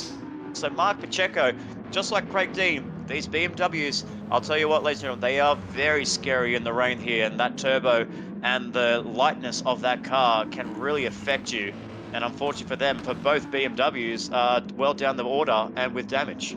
Wow, huge action at the start of this race. Stewards, I'm sure, will be involved at some point. Aiden Sampson defending from Robert Rice, who's tried around the outside of turn 15. Never usually works, especially in the wet weather. The Lamborghini all over the rear of the Mercedes. We did see the MR cars just seem to get a better race start overall, whether it's tire temps or just the ability to maneuver on cold tires. The FR cars certainly having a few issues, and now Aiden Sampson's going to be under A lot of pressure from Robert Rice. Mitch Collin is hovering in behind in his Lightning Motorsport Audi, seeing if he can maybe take advantage of any fighting that's happening up ahead of him. Rob Jacobs at the moment, though, away and maybe laughing in the cockpit. He's had a great start to this race and has launched himself well clear of this battle that's happening. Robert Rice is going to try down the inside line. Is he going to make it stick? He's not. Diffusion Race Engineering's Aiden Sampson will hold on to P2 at the moment. This looks like heavier weather that's come in towards the beginning of Group B here. So it was drying out in Group A. Not the case here in Group B. Yeah, I wonder if they might be starting to search for some grip off the racing line too, guys. Yeah, you know, that might be a thing, but I honestly thought that Revs there might have got the job done there. Looks to be a little bit of a dry line, though, appearing. Maybe the rain is abating. It's still lingering around the wet weather. As you can see there, the wipers are going. Some drivers don't have the wipers on, so maybe it's stopped. Or maybe some of the drivers' preferences, maybe just not opting to use the wipers, but it is actually stopped now, so there we go. So there were a couple of wipers on, but now the rain has stopped, so this is the wettest we've seen the track there. But that dry line has really formed so significantly with 15 GT3 cars around this circuit. That dry line appears so quickly, and the drivers are now going to start thinking about what they saw, or they may have been hearing from their other drivers in Elite and Pro class in Group A, what the next strategy is. Do you come in within the next couple of laps? Will it rain again? Will it be some sort of different changeable conditions in the next couple of laps? We'll have to wait and see whether more rain, no more rain, and maybe these drivers are thinking about how much are the tires going to burn up, because we saw in that early stage there, George, that those cars and the drivers, the tires were burning up pretty quickly, and a couple of them had a couple of close encounters. Well, that's exactly it, yeah, and it can really affect the later stages of your stint, how you drive at the beginning. Seeing a lot of smooth driving out here from most on the grid. They'll be trying to maintain these tyres and the fuel as much as possible. Fuel definitely became an issue towards the end of the race. That has to be managed very, very carefully. Fastest lap now with Jackson Dean was with Rob Jacobs, but a 50.287 from Jackson Dean. He's at the back of the field, but he is rapidly catching people up. So we know he's got a lot of pace. He's got a lot of work to do, though, as well. So the question is, can he make it stick in this race? The order at the moment looks like this. Rob Jacobs from Aiden Sampson, from Robert Rice, from Mitch Collin, from Mark Hasseldine. Hasseldine, of course, leading the AM category at the minute, and doing very, very well, though he's under a lot of pressure from Robinson, who you said loves this track. He's certainly doing well at the minute, but just needs to find his way past that BMW ahead. Hasn't found a way to do that at the moment. Goes purple in Sector 2, though, so he's rapid through this track. Then it's Troy Britnell for Lightning Motorsport, Kevin Cooper for Hooncorp Esports, Chase in the 911 in P9. Then, of course, Sir Dids, Shane Attard in P10. Followed by Burge in P11, the other Black Rose Racing car, the AM class driver. Jackson Dean already made up a couple of positions, is now ahead of Mark Pacheco, who spun, I believe, after the contact that he had between the two, so he's managed to make that position up. Then Blue Dog in P14 for CP, and last but not least, it is RP here, who's not having a great time. Got damage on the front of that Diffusion Race Engineering Mercedes, and looks rather worse for wear already in this race. But hey, as we said just before, look at that dry line. It's really evolving quickly. What's the usual point at which we say slicks are ready? It's less than 25% water on the track? Is it when you can see the dry line, or is it just when your engineer says jump? Yeah, it's a real tricky one. It depends if it's cloudy or not, or if it's sunny. But also, you know, how wet are the curbs? That is the big one. You know, you can have a dry line, but if you've got wet curbs, you've got not much room to play with. So it's very risky to come in for slicks. But I can tell you right now, the right call to start this race was intermediates, wasn't it, guys? Because anyone on wets now is going backwards. And I will report there. I did see as we were going down the field there, Graham Splint in the purple CP Motorsports Lamborghini. He's actually on the wet tires himself. So I did, as we were going down the order. Unfortunately, he's picked the wrong tires and the wrong strategy call for CP Motorsports, unfortunately. So he's down there, trundling down towards the back of the field there. We can see Robinson looking to put some moves on Mark Hasseldean, who is also getting pressured by Troy Britnell, the second of the AM drivers there. He's actually going for P2, who's actually sitting in P2, is battling Mark Pacheco for P1 in the AM class. And then we have Kevin Cooper in HC Renegade, the third place driver in the AM class, is also doing a really nice job there to try and close up to the back of Robinson. So Robinson is in a bit of a sandwich of the amateur drivers there in both Troy Britnell and Kevin Cooper round the outside, trying to get some wet, trying to cool the tires down a little bit, because as I do know, when it comes to wet weather racing, you need to cool those tires down. The majority of the time you are on the racing line, but anytime you have the chance to get off the racing line to cool the tires, you better do it. And we can see an Astor Porsche already trying to do that. In fact, both the Astor Porsches both trying to do that. Troy Britnell's going to have a look up the inside line. He's braked very deep into turn one. Can he bring it up and slow it down towards the apex? He can. And Kevin Cooper also making a move on Robinson, who seems to be having a dreadful time out right now in Pro-Am category. He's just being overtaken by AM class driver after AM class driver. Does get a little bit of a move back, though, on Kevin Cooper, who couldn't make it stick at turn one.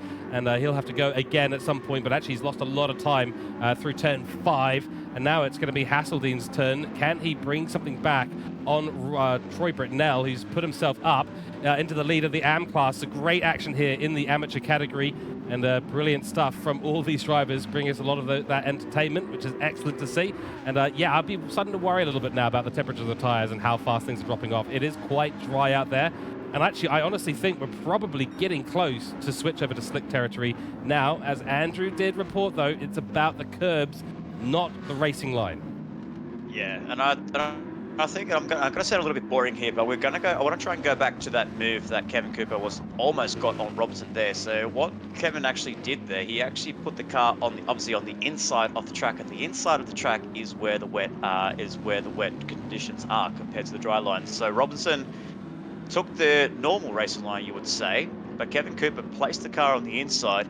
He actually outbroke Richard Robinson, but because of the traction on that curb that we talked about, that you don't get a lot of traction when you exit turn one. And Robinson around the outside was able to get the move back, doing a switchback move on Kevin Cooper there. As we can see there, Robinson now trying to cool his tires down. But if you take that inside line going into turn one, you actually get better performance when it comes to the braking zone. So the drivers are cooling their tires, but they're going back onto the racing line, which then which actually gives them a bit of overheating.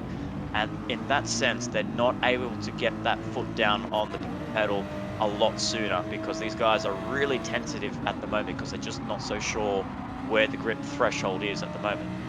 Purple sector 1 there for Troy Britnell. A little bit of an awkward turn 1 for him, and not going as sideways as, well, actually he is going as sideways, more so than Mark Hasseldean in behind. Is it going to be a launch? No, it's not from Mark Hasseldean, but this is causing Troy Britnell a bit of a headache. He's seeing this car switch back between both his rear mirrors, and he's probably getting a little bit under pressure. Let's switch to our pit lane as we watch the potential overtake from Mark Hasseldean. Jeff, thoughts so far on the race that we've seen? Yeah, look, I think it's a testament to the level of quality of driver in the amateur class here. I mean, if you're a Pro-Am driver and you are stuck, well, sorry, not even stuck, but if you're at the part of the track in which there is a number of AM drivers that are battling it out for podiums in their division, you're up against it. I mean, the thing about the GT3 championship here is that, blue flags don't apply if it's a lower division or, in front of a higher division. So I'm really interested to see how Jackson Dean pulls this out. He ended up being lower, down the grid at the back now, and I'd be interested to see how he can get past, maybe through the use of pit stops to get back up into the Pro-Am podiums. But yeah, it's just great driving here. Fantastic. So we just did see a bit of action, a near change of the lead. Rob Jacobs had a bit of a problem in turn 14 and 15 that nearly let Aiden Sampson get on past. They've both peeled off into the pits, so a couple of early pitters there, switching from the intermediates over to the slick tires. We saw how that well that worked for Matt Dernedy. The question will be, are they coming out on softs or mediums, and it's going to be softs to Aiden Sampson, Kevin Cooper in as well. The wet tire runner in Blue Dog is going to be running into the pits as well. Robert Rice deciding to stay out, Mitch Collin deciding to stay out, and going sideways and into the barrier.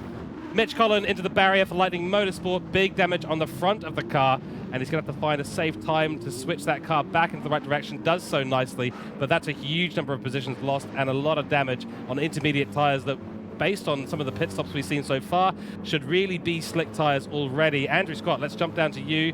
What have you seen in the pit lane so far, and some comments on the choice of timing on the pit stop? We may have lost Andrew Scott. He might be going and grabbing the beers that we did order a few minutes ago during our break. Guys. There he is. He is back.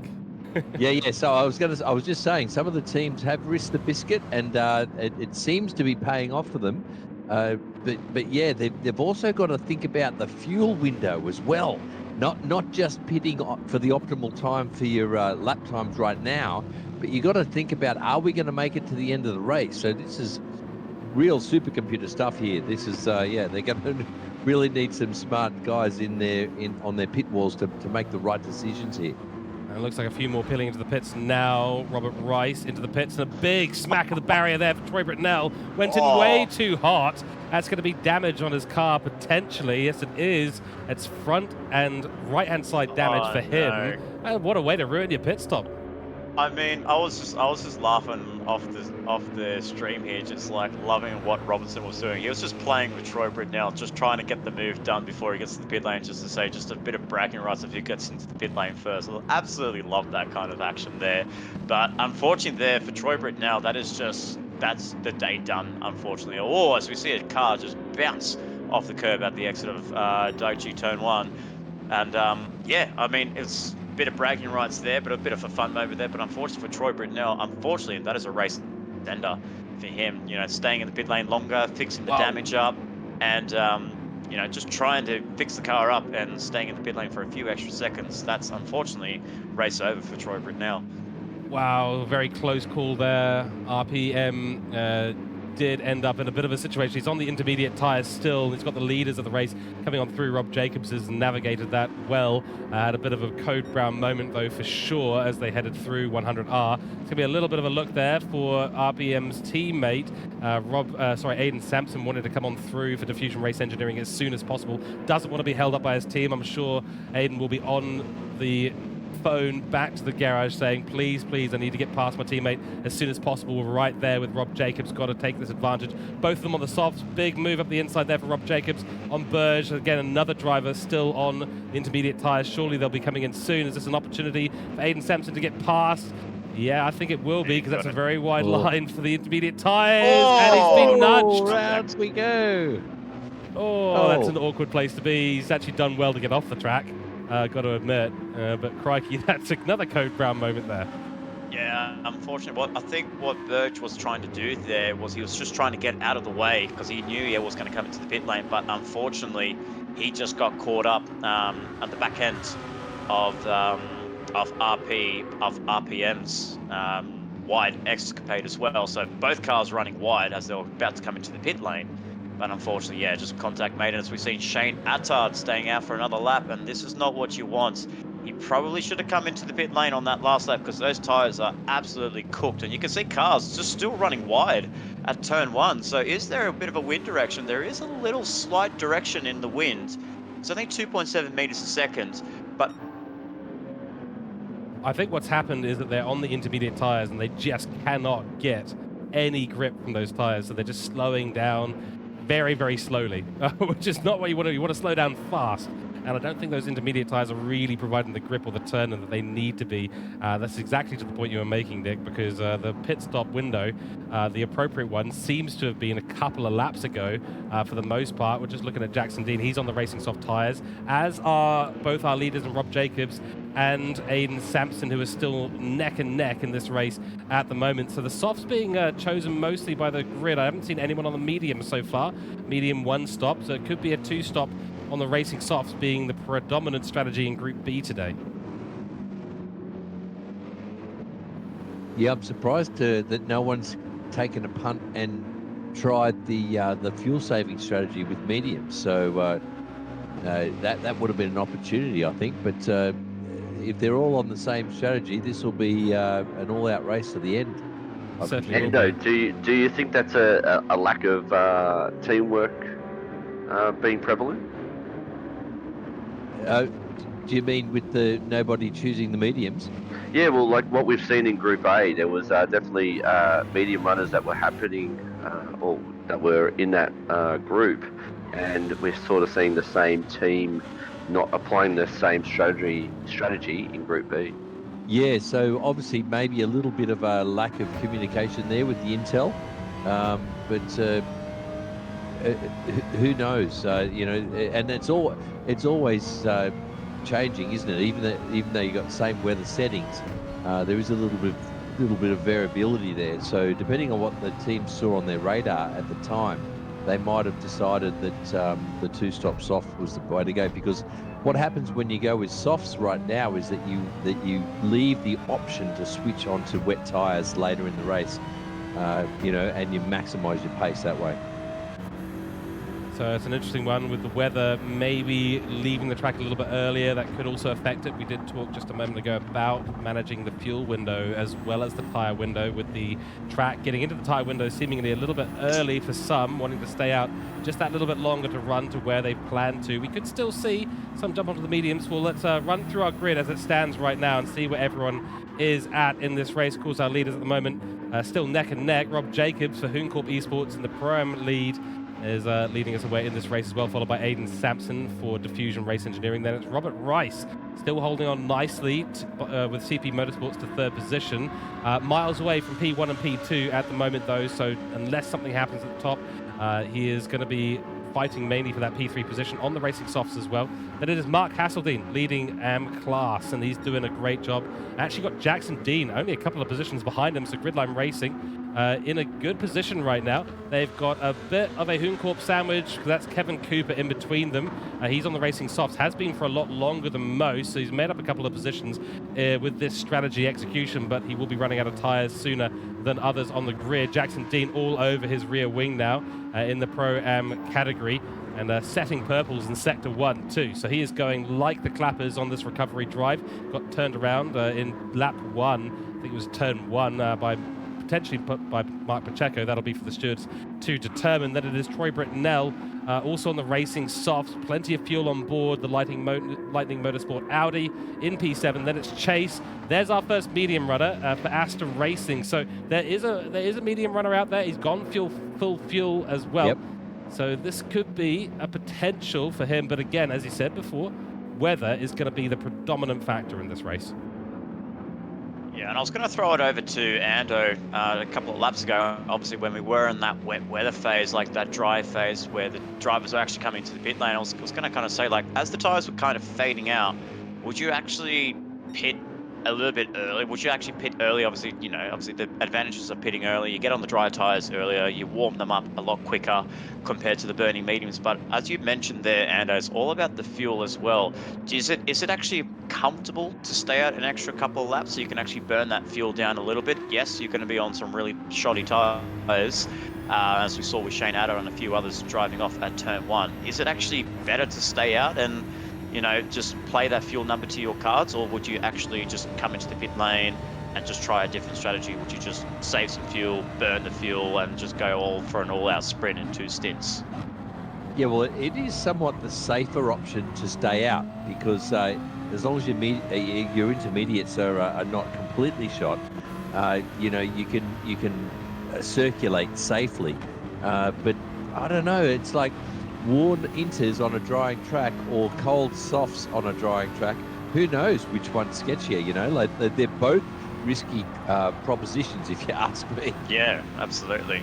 No, because I was just thinking, because I saw a lot of drivers staying out for that extra lap, even though their tires were absolutely cooked.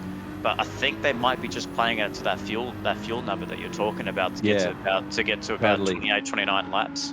Yeah, because if your inters are shot and you're struggling on them, then the only reason you'd stay out is to try and get to a fuel window where you can fill up, put the mediums on, like our friend there in the Porsche did.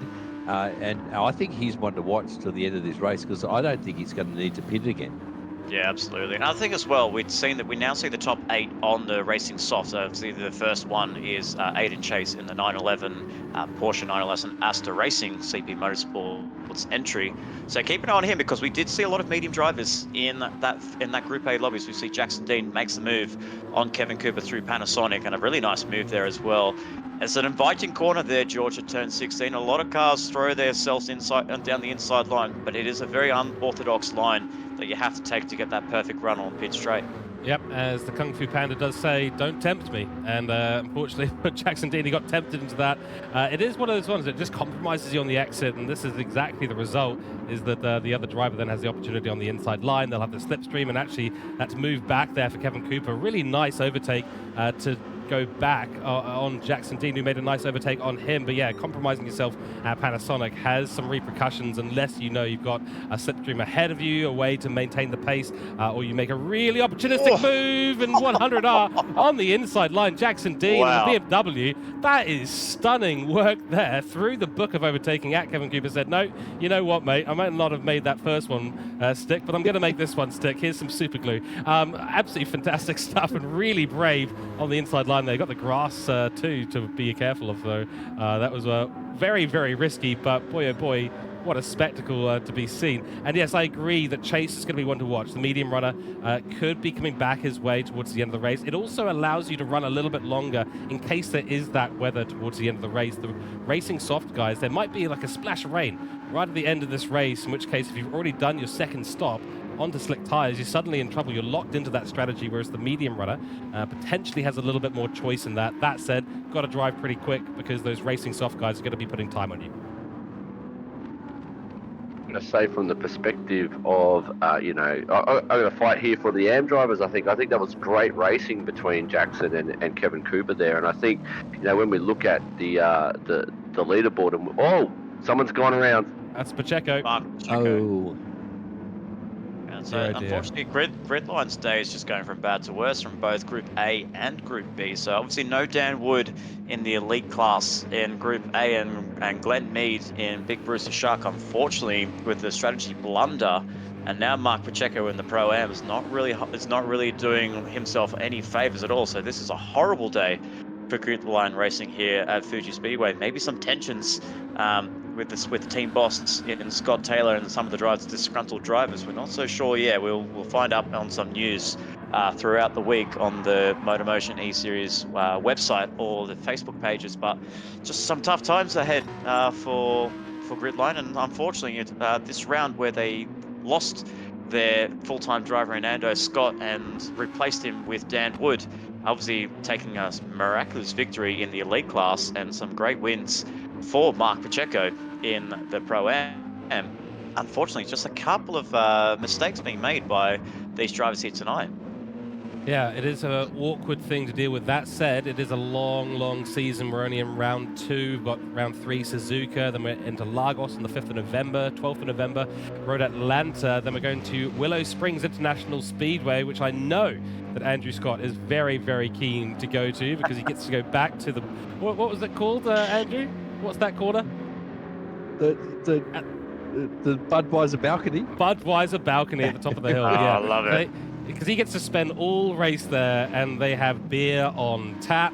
He is a very happy man at Willow Springs. Then round 7, Nordschleife on the 26th of November, Red Bull Ring on the 3rd of December. Then it is Barcelona, Catalunya on the 10th of December. 17th of December is our last round, round 10 at Spa. So it's a long calendar. So yeah, Gridline Racing having a bit of a shocker to the start of the season, but there's a lot of time left in this season.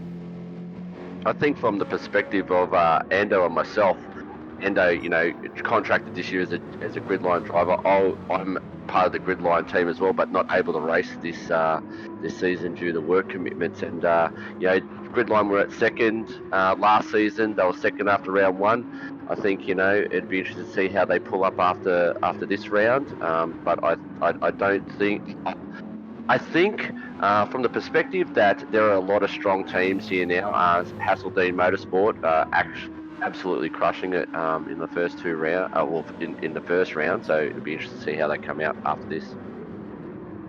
Yeah, I can Absolutely. tell you guys the grid line will be back. They're already working on a fix, and obviously to have someone like Dan Wood in your squad who unfortunately missed this round, but he's there. I can tell you, he's in for the season. He's going to be really hard to beat in elite class, and I can tell you right now, like hot off the press, there may be a collaboration brewing between Gridline and another team that might be giving them access to their supercomputers. Oh, well, we only know So- one computer, one supercomputer, and it is the Cooke driver development supercomputer, which has been offline for a number of months now, but if it's being reactivated at great cost, I'm sure, I'll be fascinated to hear more. But yeah, any team that's got access to that, we know how powerful that thing can be. Yeah, it would have been interesting to run it on this race, wouldn't it? I think it would have struggled as well, to be completely fair, think it given would what have, we've seen yes. today. Yes, there would have been a few error messages, I think. This cannot compute. Computer says no. Yes. Yes. What strategy should I use? Computer just says 42. That's going to be how it goes. It is just one of those things. Such a confusing race to deal with. We've been watching Jackson Dean for Hassel 1 Motorsport up into P4 now. So back where he started this race, Hassel 1 Motorsport deciding to switch their drivers around. Mark Hasseldean, the team owner, saying, "Yep, we can do," and he has indeed let him through. Kevin Cooper in P6, Troy Britnell in P7, P8, Robinson, and Robinson's not doing too badly, lost a lot of positions. We're coming up towards the end of the tyre life of the racing softs, so I'm expecting to see a few more pit stops at some point soon.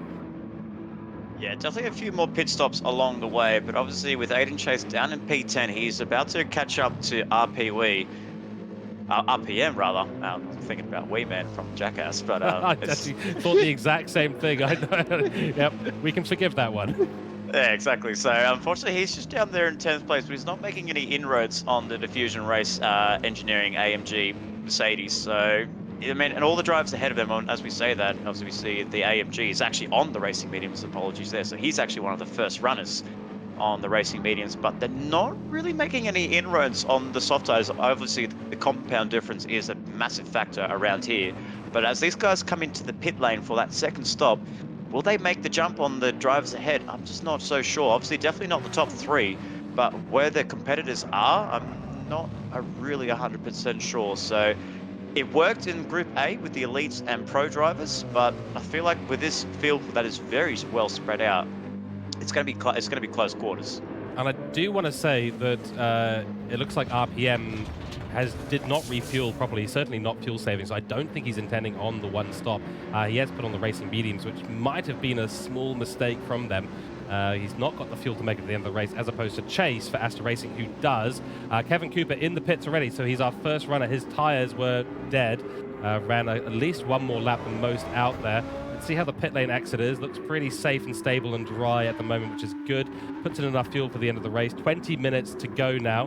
Gets it, well, misses the apex by about 3,000 miles, but does get it back in line. You've got Mitch Collin just in behind him, but yeah, his racing softs were dead, so no wonder we see him coming a little bit early. Yeah, that puts the medium runner of Chase just ahead of him by about a quarter and a half, 2 quarters or so. So this is working out for Chase at the moment. Whether or not he can hold off a fast-running Kevin Cooper is going to be yet another question, and we still don't know whether we're going to see more rain at the end of this race. Fuji conditions have been very temperamental so far today. We will see if that run of weather luck continues or not.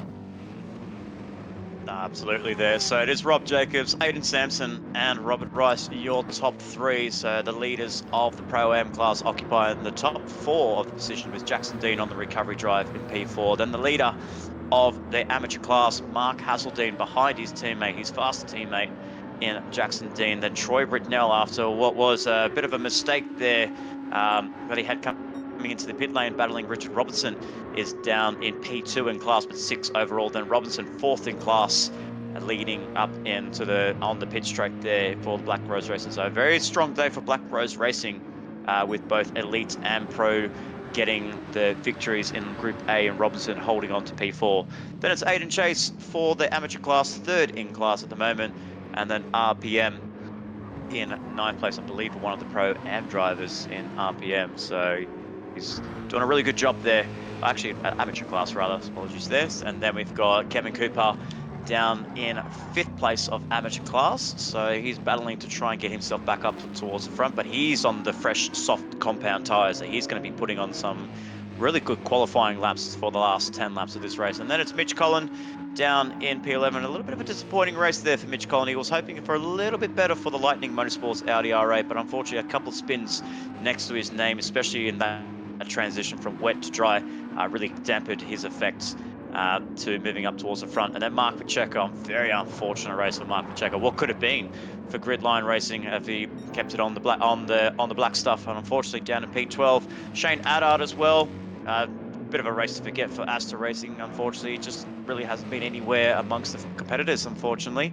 And then we have Craig Birch for Black Rose Racing, the last of the runners in the amateur class, second last runners of the amateur class. And then we have Blue Dog and Graham Splint down in 15th and last place, car number 6, CP Motorsports Lamborghini Huracan. So very, very open, this field at the moment, but Rob Jacobs has come into the pit lane, and as well as Robert Rice, so that both of them coming into the pit lane, change of tyres, bit of fuel, and throw some softs to finish your stint. But Aiden Sampson now the provisional leader on lap 19 of this 50-minute enduro. So we'll wait and see what the best strategy is, undercut or overcut.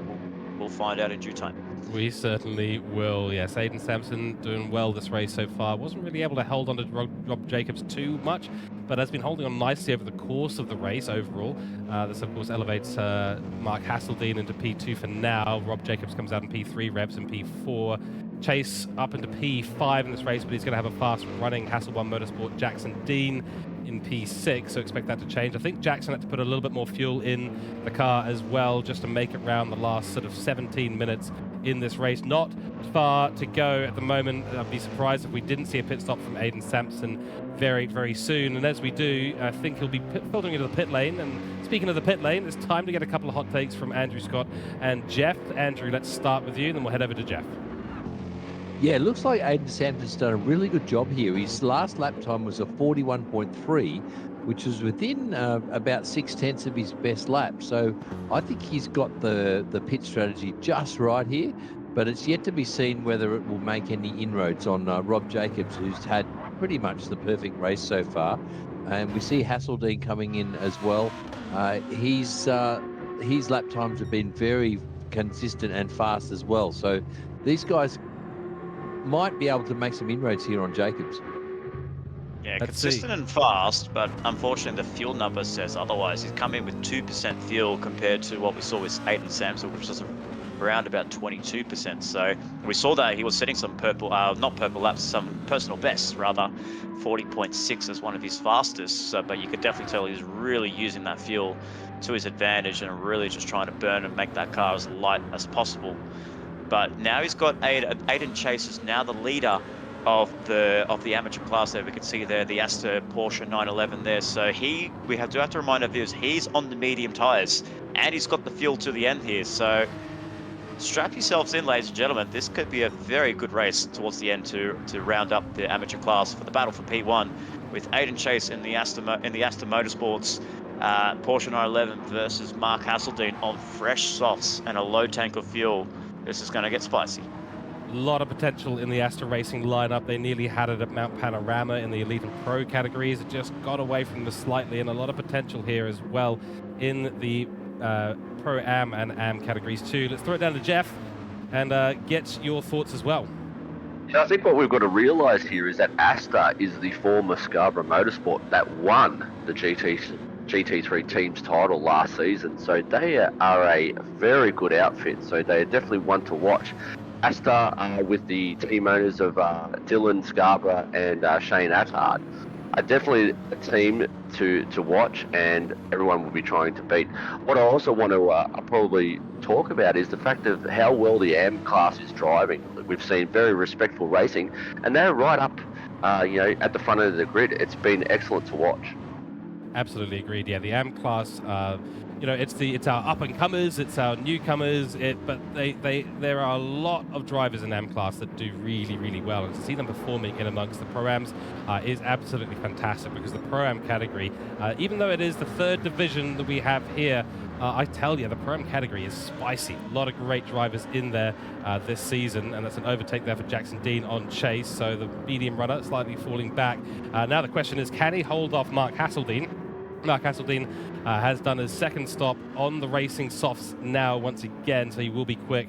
This will be the question for Chase. Can he do anything to hold off Mark Hasseldine, who's also running incredibly well? This is the battle now for AM class, and whether or not Chase will make it to the end, I think he will make it to the end, but the question is, what position will he finish up in?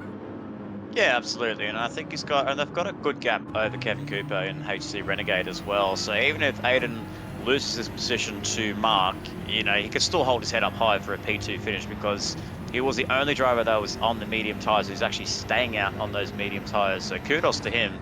Unfortunately, it might not be the case of getting this victory unless he can really make that Porsche as wide as possible. We know the BMW is a lot stronger in the straight lines speed compared to the Porsche, but the Porsche has definitely got that Sector 2 and Sector 3 down pat, even on the medium tyres. He's really keeping Mark Hasseldine at bay, and this is some really top driving by the rookie in Aiden Chase. Yeah, it's just smooth on the controls and the inputs at the moment, which is what we like to see. Do go on. Yeah, I was going to say, what if the rain comes again? So all bets are off. Oh no! Whoa! Good save there by Aiden Chase. Gets a very unorthodox snap at Panasonic. Heart and mouth moment there. Code Brown for the Aston driver, and I guess for Mark Hasseldine, that's the easiest overtake that he can make tonight.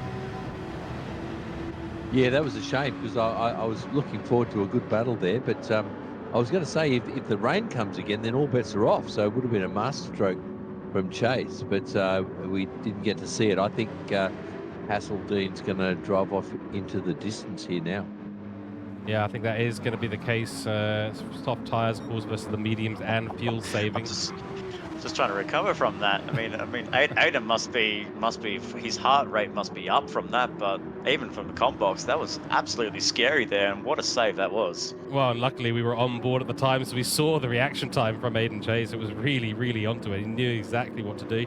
Get the counter steering input, and I think he might have had a little bit of contact with Mark Hasseldine's car just to help straighten him up. It did, for a moment, look like it was running away from him. He was, here's the pun of the day, he was chasing the grip. Right, no laughs, no applause. That's to be expected with my bad puns. No worries there at all. But yes, a great back. We got the laughing. It was a classic catch, though. It was a classic catch. It certainly was. Good stuff from him, and that's exactly what we need to see. You know, you don't really know how to execute a strategy until you've either made a mistake of it, or you've got a lot of experience doing it. So these kinds of races are great for AM class drivers because they really get to experiment. I just feel for Aiden. I just really feel for him. He took the punt with a different strategy, was on the medium tyre. He's going the long game here, and yeah, I just feel for him. It's yeah, I can only imagine. I have to ask the question there, guys. Is Hasseldine good till the end? He looks like it. Has he got the fuel and the tyres to make it to the end? Yeah, it looks like he's got. There's only we're looking at about 6 laps to go, 5 laps to go till the end of this race. So he's got the fuel, he's got the tyres. I think what he's just going to try and do now is just try and build a bit of a gap over Aiden Chase, and maybe just kind of run conservative because I don't think there's any more rain on the radar anymore. So I think these guys are good to the end on their strategies, with Rob Jacobs leading in P1, Aiden Sampson P2, and Revs rounding up the podium for Pro-Am. While we have Mark Hasseldine, Aiden Chase, and Kevin Cooper. I'd be looking out for Kevin Cooper, I reckon. I think that Kevin Cooper with Aiden on the medium tyres. I think Kevin Cooper's on the softs. I think it might be definitely a close finish here. So we do still have a race here for this position. Are wearing. They are wearing a lot. He's got plenty of fuel, so fuel's not a concern. But yeah, the racing softs and that rear left is almost 50% wear already. There's still 10 minutes to go. That's a long distance. Yeah, absolutely. Yeah, but there's no doubt that Hasseldine's chosen correctly, though, hasn't he? Because he's out in front. Yes, he's got fresh softs. He's got fuel to the end. So whatever he's done, his pit wall needs to be commended because they obviously made the right choices. I still think the second step of the podium for AM class is up for grabs. It Yeah, let's see how absolutely it is, plays and if we've got dead softs at the end, we saw what happened with the other Hooncorp car, Lewis Atkinson, getting some flashbacks there, popped tyre, going around in circles. Hopefully Kevin Cooper does not end up in the same situation. He is on for a P2 in AM class. I do also just want to comment on, whenever you got me and Nick in the commentary box together, we're never short of a few predictions and prophecies that turn out to be false, which is absolutely why we love being in the comments box together. Who knows about the rain? It might come, it might not. If it doesn't look like it is at the moment, and 8.5 minutes to go, don't think it's going to have a huge impact on this race, but there's another prediction that could just be completely wrong, so we shall see. This is just how me and Nick operate. Yeah, absolutely, and I think I know with definitely experience in driving the Audi R8, this is probably one of my go-to cars. As we actually see Aiden Chase. Before I get to that, he's actually run wide through 300R, so dirty tires on that car. And look who's lurking behind, as Jeff predicted. There's Kevin Cooper, and also keep an eye on Mitch Collins, not too far behind. They're not fighting for class, but Mitch Collins is not too far away to try and pick up some. Trying to take the lollies from the kids up ahead. So he's going to be looking for these guys to try and battle each other so hard that unfortunately one of them is going to, or even both of them might part ways with Mitch Collins. Nick, this battle's on, I reckon. I think Aiden's probably a little bit shook from his moment earlier with Mark Hasseldine, and I think this battle's on here. I think this is the battle here for the second step of the podium. With 1 or 2 laps to go, there's one thing worse than worn softs, and that's worn mediums. Yeah, absolutely. I was about to make that comment as well. Yeah, so let's make that game comment. on. Yeah, because I was going to say, like, with my experience in the Audi R8, once the tyres get past that 50%, 75%, it really becomes undrivable with these new handling models and physics changes that we have seen with GT7 over the past couple of months. That these tyres, as soon as it gets past that threshold, once they start to roughly hit about a certain temperature, if our drivers have our sim dashboards, and obviously some drivers, as obviously with Ando and a few drivers as well, they may have that. Oh, well, there you go then. So it's only just me then. Closing. So between that, when the tires start to get past a certain temperature, that's when they start to go off the cliff and they start to wear out quickly. And I know for a fact that Audi R8 really burns through its rear tires, especially around Fuji. So it's going to be dicey. Can Renegade and Kevin Cooper hold on? Yeah, he's in the slipstream here. Yeah, but his tyre wear is now worse than Chase on the rears, which are obviously the critical tyres for an MR car. So this is the battle of the MRs to the end, guys. This is going to be a battle for the ages, I think. We are looking at a brilliant showdown between Hooncorp Esports and AEST Racing Porsche versus Audi, both MR cars, one with racing softs that are really starting to struggle, and Chase with the medium tires that have been going for so long in this race. Both of them having to drive incredibly smoothly. I am so looking forward to this. What a way to have the remaining 5 minutes of this race. A big showdown between the AM class cars for P2. Mark Hasseldine seems to be soaring off into the distance, but that doesn't matter. We've got some great entertainment, and Chase trying to break the slipstream. He knows he is in trouble with that Audi behind him. What a way to finish the last few minutes and the last few laps of Group B. We had rain at the end of Group A. Doesn't look like that's going to be the way here. Instead, we've got intense racing action based on strategy. Big, deep send into the braking zone for Kevin Cooper. He's using those tires at a rate of knots. What a brilliant bit of racing we've got on here. Yeah, smart there by Kevin Cooper there. He didn't actually follow the slipstream of Aiden Chase there. So I think he doesn't want to get involved in that yet. There's only like 5 minutes to go. Yes, he's on the softer compound. He can see the gap is closing, but he did the right thing. Stayed on the racing line, keep those tires clean, and try not to wear them out as much by going for slipstream. Oh, Chase has gone very wide, and he's actually had a bit of a loss of traction too. This is the opportunity for Kevin Cooper. He's going to get slightly cut off, forced to ride over the curb into 300R and down towards Dunlop braking zone we go. He's too far back for a move as it is right now, but that was a near opportunity, and I think Chase is really starting to struggle on those tires. You don't quite see that same struggle yet from Kevin Cooper, but he's right in the zone where those softs start to perform exactly like we're seeing on the Porsche's mediums. It's just going to be absolutely on the edge racing from these two at the edge of grip through every single quarter. Yeah, I think Chase doesn't realise that Cooper's tyres are just as bad, if not worse, than his. So he's trying to be clean and to keep it together, but he doesn't realise that Cooper's in exactly the same predicament. It's on here. It's on here. Cover it off, Chase. Oh, he's Yeah, holding exactly that inside what he's line. doing. Right, he's got to stay right. Don't stay right. Got to go Force him further to the right. outside, mate. Yeah, that's it. Stay there. Oh, here we go into the braking zone. Kevin Cooper on the outside line. Asta is He did in a switchback. the inside. It could be switched back, but that doesn't look like he's going to try it. Apex is held nicely by Aiden Chase. Nice, He's Aiden. going to hold on for yet another lap. We've got 2 minutes and 20 seconds to go. No, 3 minutes and 20 seconds to go in this race. That's 2 laps. Rob Jacobs still leading us away in the Pro-Am category, followed by Aiden Sampson, Revs, that's Robert Rice, and Jackson Dean. Then it is Mark Hasseldean. Very wide from Kevin Cooper. Audi, yep. He's got off the Oh. cliff. He's got off the cliff. That left rear is gone. Code Brown. Code Brown. Yeah, it's exactly He's what I back was again, calling though. there. That's what I was Oh, calling here he with comes. the... Yeah, He's back Yeah. again. he's got up. I tell you what, that's a very wide Porsche, isn't it?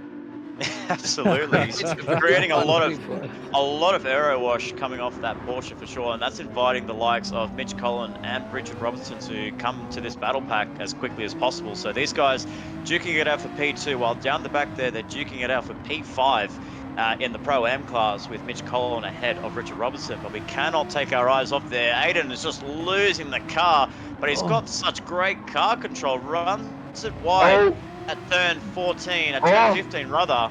Coming towards turn 16 through Panasonic. Around the outside, can Kevin Cooper hold it around there? He hasn't got the grip Who's though. going to get the traction? Who's got traction? No one's got traction. This is No one fantastic has. racing. Slipstream in effect yet again. It's going to be the inside line held by Yeah. Aiden Chase. He knows that that's going to work. Just needs to Don't hold it give it right up. up against the pit Yeah, wall don't barrier. give it up. This is it. He's going to move to the outside. Will Kevin Cooper? But the It's question now or nothing. is it going to be switchback? Is he going to try around the outside? He's going to try the switchback on the inside into the braking zone. Oh, it's- Nearly gets it done. There's contact between the two. And Kevin Cooper has gone into the back of Aiden Chase. Wow, that is a huge moment in this championship here in the Player One SimGear GT3 Championship. Aiden Chase and Kevin Cooper making contact.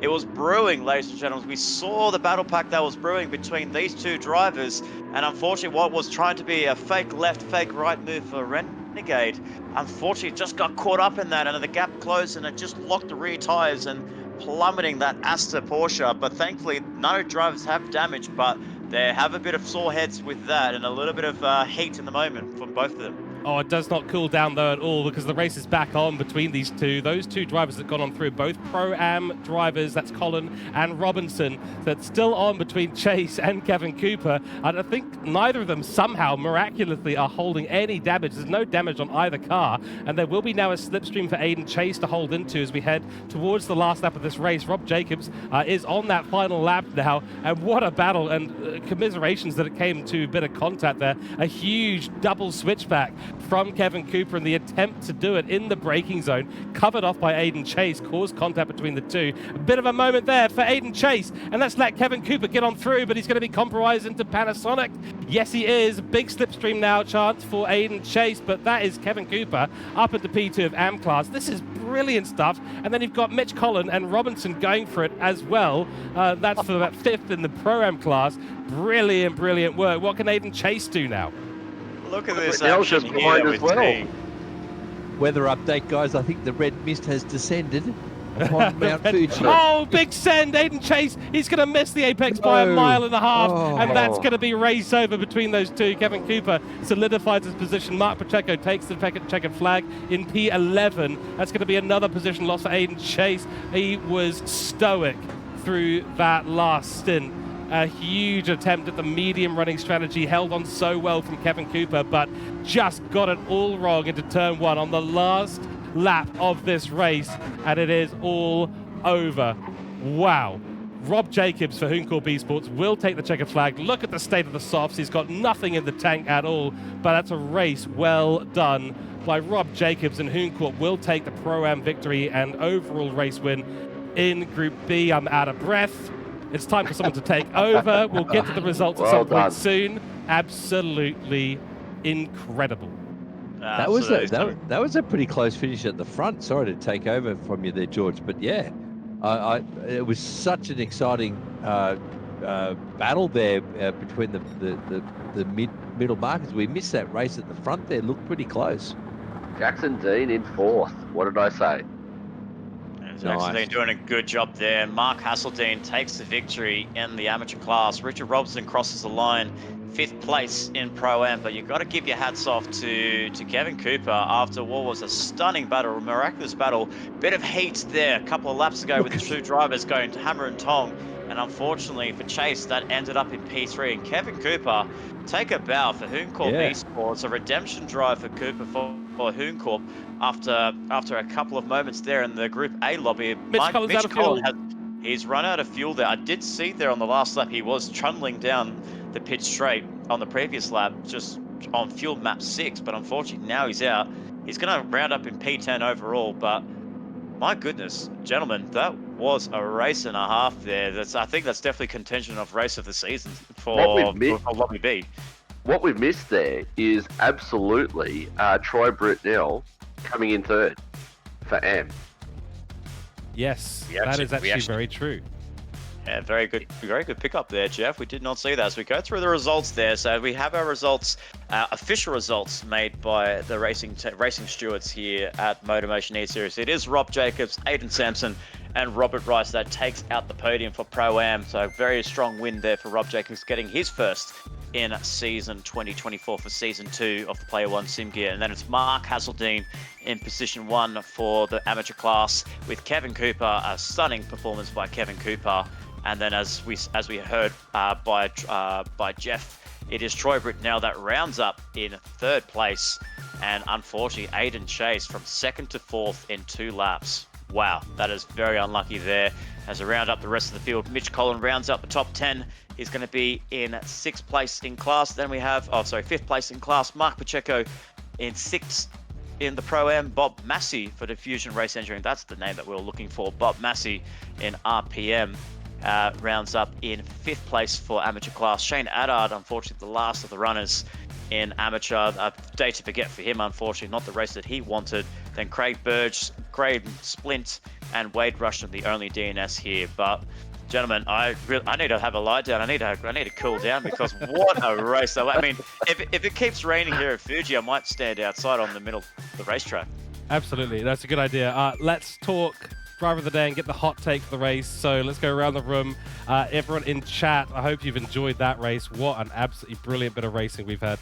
Let's go around the room. Let us know in chat your driver of the day, of course. For now, let's head over to the pit lane. Let's start with Jeff, because I think he's got something to say. I think Jackson Dean. I think what's happened there, where he is down the back of the grid at the end of lap 1, and he has come home in 4th. Overall, I think a great drive from him, and he'd be my driver of the day.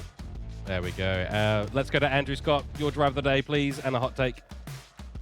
Yeah, well, look, Rob Jacobs, pillar to post sort of victory there, but it wasn't by quite the margin I thought it would be. So I'm going to have to give my driver of the day to Renegade, Kevin Cooper there, who, I don't know if you guys saw, but his left rear on that R8 was absolutely dead at the end there. So I have no idea how he took it to chase like he did. So he made an awesome effort of that, and my driver of the day goes to Kev. Okay, we've got 1 for Kevin Cooper, 1 for Jackson Dean. Nick, let's go to you.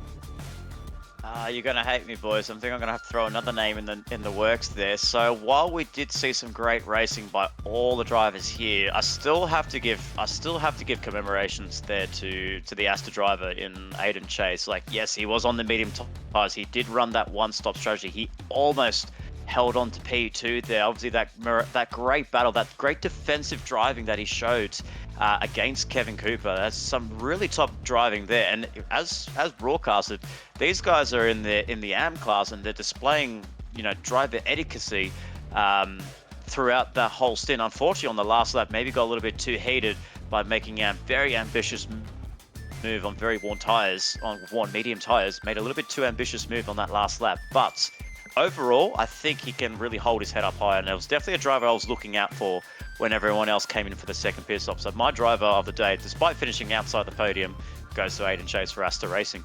Fantastic. Okay, so we've got one for Aiden Chase, we've got one for Kevin Cooper, one for Jackson Dean, and I'm going to make this an even split once again because my driver of the day is actually going to go to Mark Hasseldine. AM class win, and what a cool head. Is all I'm going to say. Strategy executed really, really well over the course of the race, took the AM win by some margin and finished ahead of a lot of the Pro-Am drivers. And what more could you want for the AM class driver in his category? Excellent work, and of course that elevates his team up with plenty of points between Jackson Dean and Mark Hasseldine. So we're split once again here in the commentary box. Instead of being 2-2, we're now 1-1-1-1. So chat, it's over to you again to break the tie and let us know in chat who your driver of the day is. Tell us why, and we'll triangulate that at the end of the broadcast. Fantastic stuff. Let's go to our overall team standings now at the end of round 2. Hassel 1 Motorsport with a great finish in both splits elevates themselves up into 263 points. That's just over 45 points of a lead. Position 1 for them, of course. Then Hooncorp Esports, 216 points on their ticket. Then P3, very close behind Hooncorp, is Black Rose Racing. This round was a big round for Black Rose Racing, and it puts them in contention. It really, really does. Then Lightning Motorsport on 200 points, followed by CP Motorsports in P5 on 169. Asta Racing, 161 points. Gridline on 154. And Diffusion Racing Engineering on 146. Now, we're going to go through the Elite, Pro, Pro-Am, and AM standings as it is at the end of round 2. And what I'm going to do, I'm going to switch things up here because we've got 4 gentlemen in the commentary box today. So we're each going to have a crack at one of the standings complete. So we're going to start off and throw our administrator and glorious leader in Jeff Bruin under the bus here a little bit. You can start us off. Please take us through the Elite standings, Jeff. Right now, I'm not at the screen. Could I do the next one? Okay, he's going to do the next one. In that case, Andrew Scott, let's throw it to you for the top 8 in current standings in Elite category. Okay, I can do that. That's no problem because I, unlike Summer, am in front of my screen like I was told to be. But look, it's interesting. The Gridline is going to come back, right? We copped a bit there, but we're going to come back once the drop rounds are taken into account. Yeah, so that's all good. But always the drop rounds for you, Ando. For you guys. All right, Jeff, Andrew, take us through what's on screen. Yes. I didn't know there were drop. I was trying to make you guys aware. There are no drop rounds, right? No, there are. Oh, there are drop rounds. Okay, so we've got half drop rounds. Yeah. Okay, there you go. Yeah.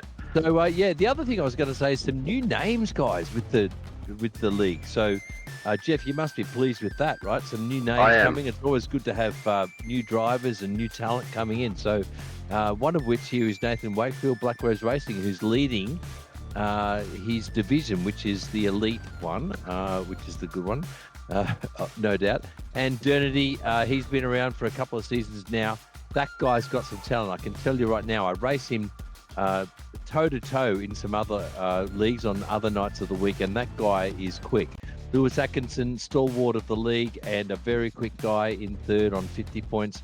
Nick Pfaff in 4th place there on 41. Chris Lasbrook for Hassel 1 Motorsport in 5th. And Gopi Mahindajit, TX3 GTR, right, would be my guess as his old name. Yes. So correct. that guy is, he's yet to show his true colours, I think, in MotorMotion. Let's leave it at that. Then Dan Wood, who was a no-starter today, obviously, and Chris Duncan for Lightning Motorsport in 8th.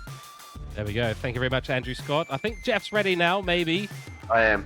He is ready. I'm okay, ready. You can take us through the pro standings then. Okay, so Pro, again, as Andrew said, a lot of new faces here, which is really great to see, especially as a series organiser. But we have in first place for Lightning Motorsport, which is great for them, being a new team into the Player 1 GT3 Championship, is Luke Stone. Jeremy Crow, who is the stalwart of TCR, and we've actually seen him in many of the series that run in MotorMotion for Black Rose Racing in 2nd place with 72 points. Mick Hill, part of the supercomputer alumni with Hassel 1 Motorsport with 57 points in 3rd place. So that's a good round of the top steps there for the podium. As we spoke about today for Gridline Racing, Bruce the Shark, Glenn Mead, 56 points. I guess flying the flag for gridline racing, and obviously as Andrew and I have, we have a bit of a bias with gridline racing, being that's the team we normally race for. So, we hope to see them up the front end of the grid in future races. Drew Griffin, another new player in the GT3 Championship for AEST Racing, 43 points in 5th place, and Boris Blazinic. Actually, please forgive me for mispronouncing that name, for Diffusion Race Engineering in 6th place. Matt McCallum with his debut today, 37 points for CP Motorsport, and Dean Vandersant, Hooncorp Esports, as Andrew spoke about earlier in the previous division. I think not showing his true pace or expertise yet, and I'm sure we'll see that as we move through the rest of the season. In 8th place for 17 points. Fantastic. Thank you very much, Jeff. Much appreciated. Nick, take us through Pro-Am standings and what a race we had in Pro-Am. The race in Pro-Am and Am class, I respect those guys, and that's what we always love about these racing, George. That when it comes to that second lobby, we just love the action, and we got all of that here tonight at Fuji. But at the end of the day, at the end of round 2, it is Rob Jacobs, the Hooncorp Esports man, the man that's been committed to that team ever since it came in through the Porsche Cup early in 2024, has been loyal to the team throughout the season, and he's now showing that in his true colours in the Pro-Am standings, leading the championship only just 8 points clear of Jackson Dean, who had that misfortune and unfortunately at Mount Panorama, so it could have been a whole flip of the cards there between the two drivers. But Jackson Dean, he's coming, he's on the way, he's on the charge. He's going to throw that BMW Hassel 1 Motorsport up towards the challenges of Rob Jacobs. Mark Pacheco didn't show his side of things, but he did have a strong performance at Mount Panorama, but still holds on to P3 in the championship, tied P3 with Aiden Sampson in the Diffusion Race Engineering Mercedes AMG. So we have four manufacturers inside the top 5 there, with the Audi, the BMW, the Mercedes, and another Audi as well. So I was going to say that was going to be I thought it was another manufacturer, but I misunderstood there. And then we have Mitch Collin in 5th place, 46 points, just 10 points clear of Richard Robertson down in P6. Some good points haul for Richard in P6. And then we have Robert Rice, the debutant for CP Motorsports in 7th. And then Shane Addard, a round to forget. Unfortunately, not the starter he wanted, down in 8th place in the Pro-Am standings. Absolutely right. Thank you very much, Nick. And now looking at the AM standings, the AM class rapidly becoming, I think, a commentary favourite division, as it usually does become. Mark Hasseldean leading the way on 93 points for Hassel 1 Motorsport. What a round he's had today. Got the victory, was kept a calm head, which was a big factor in the victory in round 2. Troy Britnell for Lightning Motorsport on 72 points, equal to Kevin Cooper for Hooncorp Esports. A real battle brewing in the top 3 for the AM standings. Aiden Chase, despite a little bit of not a mishap, but an unfortunate race today that could have been much better as a result, still holding 53 points for Astor Racing. Then Graham Splint for CP Motorsports on 24 points. Bob Massey for Diffusion Race Engineering, 21 points. Jack Finch for Black Rose Racing on 20 points. And Wade Rushton for Gridline Racing on 16 points. And we hope to see any of those who have not made the race today back for round 3, which is set to be a very exciting and very dry race. Here still in Japan, of course. It is, of course, Suzuka Circuit that we're going to with a required racing hard tyre. So we look forward to that in a week's time for round 3. And that is going to be our stream for today. Hope you've all enjoyed the action. We certainly have. We're going to be talking about this for weeks and weeks. Round 2 at Fuji in the wet, creating havoc and the drama and setting up the next 8 rounds in this Season 2 of the Player One Sim Gear GT3 Championship here at MotorMotion E-Series. Our pleasure being in the commentary box with you gentlemen. So a last word from everyone. We'll go around the room and then we'll head out, and that'll be our stream. So let's go to Andrew Scott first. Yeah, thanks once again. Great coverage, guys, and well done, George. We really appreciate your efforts every week here at MotorMotion. But I did just leave you guys with a final thought. Like, Mahandajit, okay, this guy is quick. I don't think we've seen the last of him. I think there might be a bit of sandbagging going on here, just quietly. Ooh, okay, very interesting. I don't think we've seen the first of him or the last of him, that is for sure. We hope to see more of Mahandajit in the GT3 Championship. Jeff, season is going well so far. You're in charge. How are you feeling? And thank you for jumping into the broadcast today with us. Hey, George, I'd like to thank you, Nick, and Andrew for having me in the commentary box this afternoon. It has been an amazing experience to watch both groups go through. I'd like to thank the sponsor, or our sponsor, Player One Sim Gear.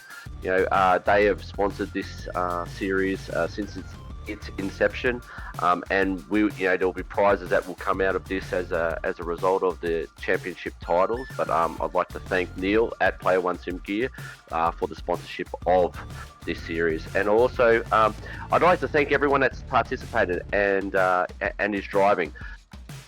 What we've seen today, we couldn't keep abreast of all of the action. We have to go up and down the grid, but there has been some fantastic drives, and as a series organizer, that's what I love to see.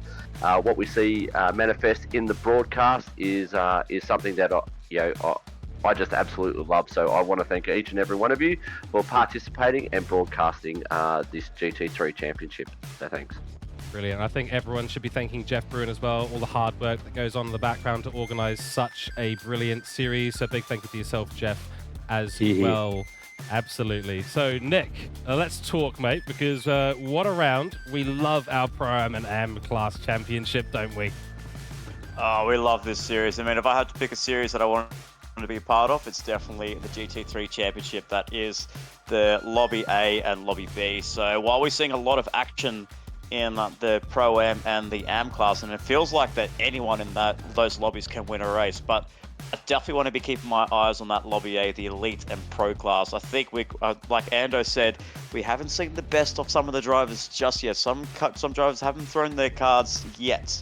We're going to be keeping our eyes on, the likes of Chris Lashbrook. We're going to keep our eyes on Matt Donetti, Dan Wood, Govi Mahindrajit. We're going to probably see Nathan Wakefield, keep that momentum going after this round. So there's still a lot of caliber drivers that we have in this championship, and as well in that Pro class. Can Jeremy Crow keep that momentum and keep that progression at the end of Fuji? Can Black Rose Racing, all of a sudden work their way up towards the top of the standings at the end of round 10? We'll find out in due time, but I'm definitely going to be keeping my eye in Lobby A, but Lobby B, hands down, I have to say, being biased, is the best lobby in the GT3 Championship.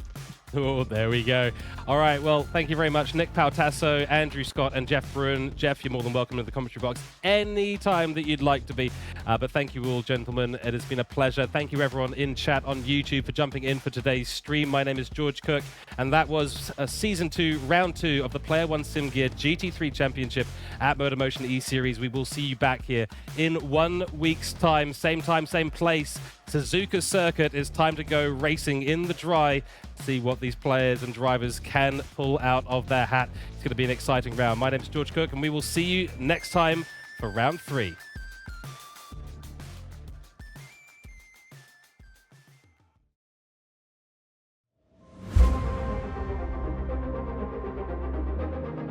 And it is lights out, and away we go here at cloudy Nürburgring GP. Everyone being cautious, they know it's a long race. Still 21 laps to go. So we just started the race, and already we're seeing so much action on track.